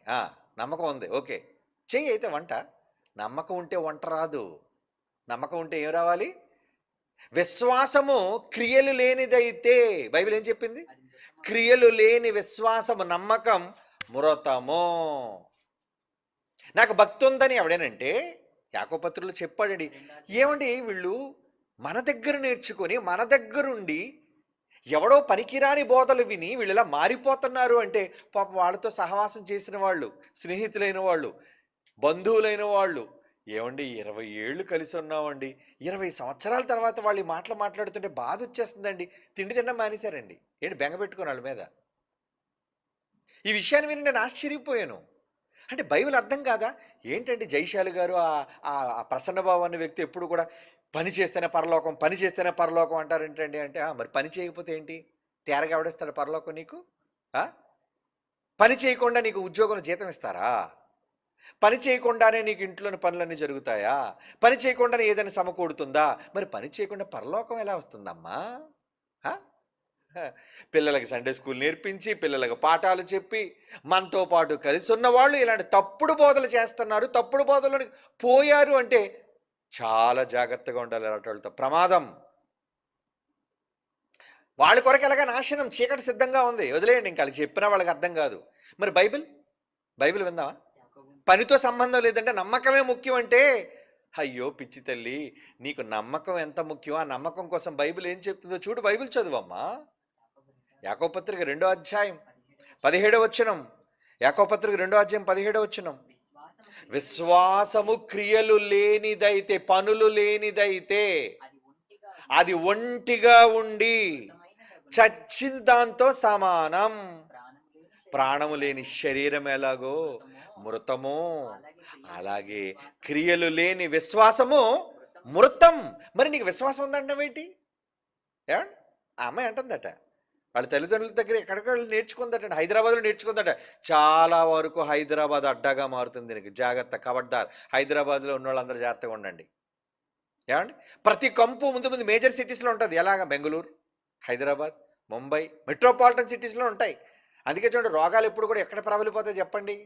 ఎక్కడో పచ్చిపల్లెటూరులోని వీరనారాయణలో జరగదు. అది ఎక్కడ జరుగుతుంది? అది పెద్ద పెద్ద సిటీస్, వాషింగ్టన్, విపరీతంగా జనసంద్రత ఉన్న పెద్ద పెద్ద పట్టణాలు, అక్కడ బయలుదేరితే ఈ దరిద్రపు రోగాలన్నీ కూడా. అలాగే బోధలు కూడా అలాంటి దగ్గరే ప్రారంభమవుతాయి. బైబిల్ ఎంత చక్కగా చెప్పిందండి. ఏమండి? కళ్ళున్నవాడు, గుడ్డితనం లేనివాడు ఎవడైనా చదివితే, నాకు విశ్వాసం ఉంటే చాలు పరలోకానికి వెళ్ళిపోతానంటే, ఓ పిచ్చిదానా, విశ్వాసం అక్కర్లేదే, నువ్వు విశ్వాసం ఉండి పని చేయకపోతే నీ విశ్వాసం చచ్చినట్టే అని బైబిల్ చెప్పింది కదా. మరి బైబిల్ మాట అంటారు వీళ్ళు? వినరు. ఈ మాట చదివి తెలుసుకొని కూడా విశ్వాసమే ముఖ్యము, క్రియలతో సంబంధం లేదు, మనం క్రియ చేయవలసిన పని లేదండి. ఏమండి? సమాజం ఎంత దారుణంగా తయారైపోతుందంటే, ఒక పక్కేమో ఆ మతోన్మాదులు, ఈ పిచ్చి సన్నాసులందరినీ చూసి, వెకిలి వేషాలను చూసి వాళ్ళేమో తప్పుడు విధానంగా హేళన చేసి మాట్లాడుతుంటే, మన క్రైస్తవం ఎంత గొప్పదని నిలబెట్టాల్సిన వీళ్ళు, ఏమండి, వీళ్ళు కూడా జోకర్లుగా, బఫూన్లుగా తప్పుడు బోధల్లోనికి వెళ్ళిపోయి, ఏమండి, మా దేవుడు గొప్పవాడండి, మా దేవుడు చాలా గొప్పవాడండి, మా దేవుడు స్వస్థపరిచేస్తానండి, మా దేవుడికి మందులతో పని లేదండి. ఆ మందులతో పని లేదు దేవుడికి. కళ్ళజోడు ఎందుకు పెట్టుకున్నావు? చెప్పు. 24 గంటలు ఆపరేషన్, స్టెంట్ వేయాలన్నారు అనుకోండి, లేదంటే బైపాస్ చేయాలనుకోండి, బైపాస్ చేయవలసిన పని లేదు, మాకు జీవం కలిగిన దేవుడు ఉన్నాడు. మరి దేవుడు మందులు ఎందుకు సృష్టించాడు? ఆకలి వేస్తుంది, అన్నం తినొద్దు, విశ్వాసంతో ప్రార్థించు, అక్కడ అంటావా? ఏమండి? నాకు పిల్లలు కావాలి, పెళ్లి చేసుకోని అవసరం లేదు. మరి ఎలా వస్తారు పిల్లలు? ఎలా వస్తారు పిల్లలు? అంటే ఎంత మూర్ఖంగా వీళ్ళు తయారైపోయారంటే, ఇలాంటి వాళ్ళని చూసే ఈరోజు సమాజం హేళన చేస్తుంది. రే, మీ దేవుడు పిచ్చి నేర్పిస్తున్నాడు ఏంట్రా మీకు? వీళ్ళ వల్లనండి, ఈ దుర్మార్గుల వల్ల, దుష్టుల వల్ల నిజం తెలియక అబద్ధాలు కూరుకుపోయి తప్పుడు విధానంలో, పిచ్చి విధానంలో వీళ్ళు ఉండి, మా దేవుడు గొప్పడు, మా దేవుడు గొప్పడు, మీ దేవుడు గొప్పోడేనమ్మా, గొప్పోడే అయినా దేవుడే. ఆ గొప్ప దేవుడు ఈ శరీరాన్ని చేసిన వ్యక్తి ప్రకృతిలో ఎన్నో వైద్యం, మందులు పెట్టాడు నీ కోసం. అవన్నీ నువ్వు చేయకపోతే ఎలాగ, స్వీకరించకపోతే ఎలా? మూఢనమ్మకం ఎందుకు? మూఢ భక్తి ఎందుకు? డాక్టర్ చేయలేనప్పుడు, మందులు చేదాటిపోయినప్పుడు అప్పుడు దేవుడిని అడుగు, అప్పుడు చేశారంటే అర్థం ఉంది. కానీ ఎలాంటి మూఢభక్తిలోనికి వెళ్ళిపోతున్నారండి. క్రియలతో సంబంధం లేదు. ఏంటండి ఎప్పుడు చూసినా ప్రసంగాలు. ఏం చేస్తారట ప్రసంగాలు? ఆడికి బాధ ఏం కలిగిందంటే పని చేయకపోతే పరలోకానికి వెళ్ళరటండి. మాకు ఈ మాట నచ్చలేదండి అంటున్నారట. మాకు ఈ మాట నచ్చలేదండి. మరి ఏం నచ్చుతుంది నీకు? నువ్వే పని చేయక ఆంబోతులాగా తిని, ఏమండి, ఎద్దులో పడుకొని, ఏ పని చేయకుండా సంఘానికి వచ్చి నిద్రపోతే నీకు పరలోకం వస్తుందా? ఎవడు చెప్పాడు ఈ తప్పుడు బోధ? ఆ చెప్పినవాడు, నువ్వు, అందరూ కట్టకట్టుకుపోతారు, నో డౌట్. చెప్పిన వినరు. ఇలాంటి వాళ్ళని హెచ్చరించక, గద్దించక, బుద్ధి చెప్పక ఏం చేయాలి చెప్పండి? పని కంటే రారు. పని మాత్రం వద్దండి, మేము పని చేయండి. మరి ఏంటి? విశ్వాసం. ఏ పని పాటు లేదు కదండి. నమ్మకం లోపల ఉంటే చాలు, నిరీక్షణ లోపల ఉంటే చాలు.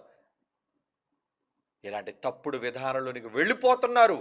అంటే వెళ్ళిపోవడానికి కారణం ఏంటి? దొంగ బోధలు. దొంగ బోధలు చేసేవాళ్ళు ఉన్నారు. కనుక నాన్న, చెబితే మంచిని చెప్పే మంచి బోధకులకండి కష్టపడి. ఇలాంటి దొంగ బోధకులుగా మాత్రం ఉండకండి. ఎందుకంటే దేవుడు వాళ్ళకి పెద్ద శిక్ష. ఎందుకంటే మరే నీ వల్ల ఎన్ని ఆత్మలు పోయాయి నరకానికి, ఆత్మలు పోయాయి. దేవుడు అడుగుతాడు, ఆత్మలను కాయుటకు అని అందరూ మీరు చదివారు కదా హెబ్రీ పత్రిక 13:17. ఆత్మలు కాయుట కాసేవాళ్ళు వాళ్ళు. అడగడా ఆత్మల లెక్క? ఒరే నీ వల్ల కదా ఆత్మలన్నీ పోయాయి. పేరు చెప్పను కానండి, ఒక నా పూర్వీకుల్లో ఒక పెద్ద బోధకుడు ఉన్నాడండి, అతిపెద్ద బోధకుడు. అతను పెద్ద సంస్థను పెట్టేశాడండి. నోరు విప్పితే అన్ని తప్పుడు బోధలు చేశారండి, తప్పుడు బోధలు. ఎప్పటికీ ఆ బోధలు విన్నోళ్ళు సమాజంలో చెడిపోతున్నారండి. ఎప్పటికీ. దేవుడు వేసిన శిక్ష ఏంటో తెలుసా? మంచం పట్టించి తప్పుడు మాటలతో తప్పుడు బోధలు చేసినందుకు నాలిక కోయించాడు దేవుడు. అంటే దేవుడు అలా కూడా అవయవాలకు శిక్ష వేస్తాడా? వేస్తాడు. నువ్వు ఎన్ని తప్పుడు మాటలు మాట్లాడినందుకు నీ వల్ల, నీ వాక్యం వల్ల ఎంతమంది తప్పుడు విధానంలో నువ్వు నడిపించో, రే నీ నాలుక శిక్ష వేస్తాను రా. శరీరంలో ఇన్ని అవయవాలు ఉంటుండగా ఏ అవయవానికి రాని జబ్బు నాలుగుకి ఎందుకు వచ్చింది చెప్పండి? నువ్వు ఈ నాలుకతో ఎన్ని తప్పుడు బోధలు చేశావో, ఎంతమంది జీవితాల్ని నిత్యాగ్ని దండనగా నడిపించావో, ఈ లెక్క చెప్పాలి నువ్వే, ఈ దొంగ ఆత్మలన్నిటికీ. ఎందుకంటే చాలామంది, కొన్ని లక్షల మంది పోయారండి నరకానికి తప్పుడు బోధ విని. కనుక అలాంటి తప్పుడుగా నరకానికి నడిపించే బోధలు చేయొద్దు. మనం ఉంది కదా మన దగ్గర బైబిల్, చదువుతాం. ఏది బైబిల్లో ఏముంది, ఏది నిజం? కళ్ళ ముందు బైబిల్ పెట్టుకొని మనం ఎందుకంటే దేన్నో నమ్మడం, ఎవరినో ఎందుకంటే, నన్ను కూడా మీరు నమ్మకండి, బైబిల్ నమ్మండారా, చదవండారా. పోను బైబిల్ని ప్రతిరోజు చదవండారా. బైబిల్ చదవడానికి టైం లేదు, ఇన్స్టెంట్గా ఎవడో చెప్పిన మాటలు వినేయాలి, అడ్డగోలగా ఏమొచ్చేయాలి, పరలోకం వచ్చేయాలి షార్ట్కట్లో. ఎలా వస్తుంది? పరలోకానికి రావాలంటే ఎన్ని నియమాలు ఉన్నాయి, ఎన్ని నిబంధనలు ఉన్నాయి, ఎన్ని విధానాలు ఉన్నాయి, ఎన్ని కష్టాలు పడాలి, ఎన్ని అవమానాలు పొందాలి. ఇవన్నీ లేకుండా ఎలా వచ్చేస్తుంది పరలోకం? వీళ్ళగా నమ్మకం ఉంటే పని చేయకపోయినా ఇంట్లో తిని కూర్చుంటే వచ్చేస్తుంది పరలోకం. మరి ఏమండి? జాగ్రత్త. ఇలాంటి తప్పుడు బోధలు చేసే బోధగా మాత్రం మారొద్దు నాన్న. ఒకళ్ళు మీరు మారాలి అనుకుంటారా, సత్య సంబంధమైన బోధ నేర్పించే విశ్వవిద్యాలయంలో బైబిల్ని మరి కంఠోపాఠంగా నేర్చుకొని రక్షించండి సమాజాన్ని. అలాంటి బోధకులు కావాలి దేవునికి. రండి, అలాంటి బోధకులుగా మీరు మారండి. దానికి మీరు ఉద్యోగాన్ని వదిలేసుకుంటారు. ఏమండి, అపోస్తులు అన్నిటినీ వదులుకొని కదండి వచ్చారు. పౌలు అన్నింటినీ పెంటతో సమానంగా ఎంచుకొని కదండి వచ్చాడు. మరి అన్నీ వద్దనుకున్నప్పుడు కష్టాలు రాకపోతే ఎలా? ఏమండి, రావా కష్టాలు? ఉద్యోగం ఉంది, ఉద్యోగం వదిలేసి మరి దేవుని సేవ చేయాలంటే ఎంత కష్టం అండి. ఉద్యోగం వదిలి దేవుని పని చేయటం అంటే ఇటు కుటుంబ పోషణ ఏంటి చెప్పండి. ఈ మధ్యన బోధకులైన ఉద్యోగాలు చేసుకుంటూ దొంగలు ఎలా మాట్లాడుతున్నారో చెప్తాను చూడండి. వీడు బోధకుడు, ఏమండి, వీడు ఉద్యోగం చేసుకొని బాగా ప్రతి నెల డబ్బులు సంపాదించుకొని, బోధకులైన వాళ్ళు డబ్బులు తీసుకోకూడదని వీడు చెప్తున్నాడు. రే నీకు చేతనైతే ముందు ఉద్యోగం మానేయి. డబ్బులు తీసుకున్న వాళ్ళు అందరూ తప్పని నువ్వంటావేంటి? ఏమండి, అంటే ఇలాంటి దొంగలు ఉంటారా? ఎస్, వీళ్ళు ఎవరో కాదు, మనలో నుంచి బయటికి పోయిన వాళ్ళే, లేదా మనలో ఉన్న వాళ్ళే. జాగ్రత్త ఇలాంటి వాళ్ళ కోసం. మళ్ళీ వీడికి సంఘంలో చందాలు కావాలి, సంఘంలో ప్రత్యేక కానుకలు కావాలి. మరి నీకెందుకు నాయన డబ్బులు? మరి సేవకుడైన వాడికి ఒంట్లో బాబుతో నువ్వు వచ్చి మందులు ఇస్తావా? సేవకుడైన వాడు పిల్లల ఆకలితో నువ్వు వచ్చి అన్నం పెడతావరా?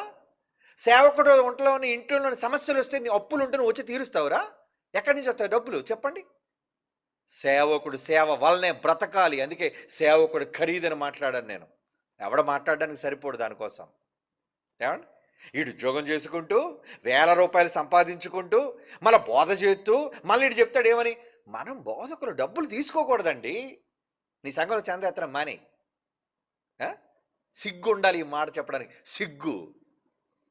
వీళ్ళకి చేత కాదు కానీ, ఏమండి, పని చేయడం చేత కాదు, దేవుడు పని యథార్థంగా చేయడం చేత కాదు. నీకు చేతనైతే ఉద్యోగాన్ని వదిలేసి నయా పైసా ఎవరి దగ్గర ఆశించకుండా, చందా అన్నది రేపు ఆదివారం నుంచి ఎత్తకుండా బతుకు చూడు. రోగం రాగానే హాస్పిటల్కి పరిగెత్తగానే ఏం కావాలి, డాక్టర్ ఏమవుతాడు, బిల్లు వేస్తాడు. ఎవరు కడతారు? మీ తాత వచ్చాయని కడతాడా చెప్పండి? సేవకుడు కదండి, దేవుడే బిల్లు కడతాడంటారా? తెలియని మూర్ఖులు ఈరోజు మాట్లాడుతున్నారు. ఖబర్దార్, ఇలాంటి వాళ్ళ కోసం జాగ్రత్తగా ఉండండి. వీళ్ళు భిన్నాభిప్రాయాలు రహస్యంగా బోధిస్తుంటారు. ఇలాంటి వాళ్ళు గ్రూపుల్లో షేర్ చేయకండి. మీలో చాలామంది పిచ్చోళ్ళు ఉన్నారు, గ్రూప్ పిచ్చోళ్ళు. ఎవడేది చెప్పినా గ్రూపులో పెట్టేయడమేనా? పెట్టే ముందు వాడు చెప్పేది సరైనదో కాదో అని తెలుసుకో. ఎందుకంటే ఈ బోధన కాక ఎవడైనా భిన్నమైన బోధన ఒకళ్ళు తెచ్చాడా, ఫైనల్గా ఈ మాట చదువుకోండి, మీకు బంగారు వాక్యం లాంటిది. ఏంటది? వాని దుష్టక్రియల్లో పాలివాడగును. వాడు చేసే తప్పుడు బోధకి వాడికి ఎంత శిక్ష అయితే దేవుడు వేస్తాడో నీకు కూడా అంత పెద్ద మూట ఇస్తాడు ఆడి శిక్షలో ఫలం. చదువు ఆ మాట. యోహాను 2వ పత్రిక, యోహాను గారు రాస్తున్న 2వ పత్రిక 10వ వచనం. ఎవడైనను ఈ బోధను తేక మీ యొద్దకు వచ్చిన ఎడల మీ ఇంట చేర్చుకొనవద్దు, శుభమని వానితో చెప్పనవద్దు. శుభమని ఒకవాడు వాడితో చెప్పాడే ప్రసంగాన్ని మీరు షేర్ చేస్తే వాడు చేసే దుష్ట సంబంధమైన బోధల్లో కానీ దుష్ట సంబంధమైన పనుల్లో కానీ నువ్వు కూడా వాటా వచ్చేద్దు. మీకు కావాలా వాటా కావాలంటే షేర్ చేసుకోండి, నాకెందుకు, మీ ఇష్టం. మాకు వాటా కావాలి దుష్టత్వంలో, నరకానికి పోవడంలో, ఈ దరిద్రుడు చేసే తప్పుడు బోధలన్నిటికి కూడా మేము కూడా జై కొట్టాలి అంటే కొట్టండి జై. ఆడితో పాటు మీకు కూడా శిక్ష చేసి 4 ఎక్కువ వడ్డించి మిమ్మల్ని కూడా తోస్తాడు లోపలికి దేవుడు. ఆడు మీరు కలిసిపోండి. లేదంటారా? జాగ్రత్త. ఎవడి బోధైనా ప్రసంగికుడే కదండి. ఏమండి, మీరు అనుకున్నారు బైబిల్ ఓపెన్ సీట్లు ఉన్న వాళ్ళందరూ కూడా కరెక్ట్ బోధించేస్తారు? నో. బైబిల్ విశ్వవిద్యాలయంలో ఉన్న వాళ్ళు కూడా చాలామంది బైబిల్ని చాలా జాగ్రత్తగా ట్విస్ట్ చేస్తున్నారు. ఇంకా వాళ్ళ పేర్లు చెప్తే వాళ్ళు తట్టుకోలేరు, పరువు పోద్దాళ్ళకి. సరి చేసుకోవాలి వాళ్ళు, హెచ్చరిస్తున్నాను, సరి చేసుకోండి. సరి చేసుకుంటే సరి చేయలేదు అనుకోండి, ఒక టైం వస్తుంది వీడు దొంగ అని బయటకు బోర్డు పెట్టి కనిపించి చూపించే ఒక టైం వచ్చేస్తుంది. అది అంత లోపు మీరు మారారనుకోండి, దేవుడిచ్చే గ్రేస్ పీరియడ్ మీకు, అది దేవుడిచ్చే గ్రేస్ పీరియడ్. ఈ లోపు మీరు మారారా, సర్దుకున్నారా, వెళ్ళని గుడ్. మారలేదా ఇక మీరే దొంగ. ఒకప్పుడు జైశాలి పిడి సుందరరావు గారు దొంగ బోధకుల కోసం స్క్రీన్ మీద బొమ్మేసి మరి చూపించి వీడు దొంగ బోధకుడు జాగ్రత్త అని. ఏంటి, వేల మంది ప్రజల మధ్య అండి. కనుక ఈ లోపు ఎవరైనా ఇలాంటి తప్పుడు ట్విస్ట్ చేసే బోధలు కానీ చేస్తే నెక్స్ట్ నేను ఎత్తుకునే ప్రసంగాల్లో వాడి ఫోటో 70 mm కనబడుతుంది. జాగ్రత్తగా చూసుకోండి. కావాలా మీకు ఫోటో? ఎలాగా చెప్పేవాడికి పట్టుమని 200 మంది 100 మంది కూడా ఉండరండి. కానీ నేను చెప్పానంటే ఎక్కడికి వెళ్ళిపోద్ది, లక్షల మందికి వెళ్ళిపోద్ది నీ దొంగ ఫోటో. కనుక అలా నీ దొంగ ఫోటో వెళ్లకుండా ఉండాలి అంటే కంట్రోల్, బోధ విషయంలో కంట్రోల్, జాగ్రత్త. కనుక నాన్న బోధకులైన వాళ్ళు ఈవిడిని ఎందుకు నాయన వేసావు? ఏదో దొంగ బోధ అట వినమంటున్నారు చూడండి. మరి వీళ్ళు కంగారు పడిపోతున్నారు క్యాబిన్లో. వేయండి ఆయన దొంగ బోధ ఏంటో. దబకన గ్యాస్ అయిపోయింది అనుకుందాం, పరిశుద్ధాత్ముడు పక్కకున్నట్టుగా చెప్పొచ్చు కదా దీనకు. పరిశుద్ధాత్ముడ గ్యాస్ అయిపోయింది నాయన అంటే గ్యాస్ అని మన ఇంటి ముందర తీసుకొచ్చి పెడతాడు ఆయన. గ్యాస్ అయిపోయింది, గ్యాస్ అయిపోతే పరిశుద్ధాత్మకు చెప్పమన్నారని ఇన్స్టాగ్రామ్లో చూసిన.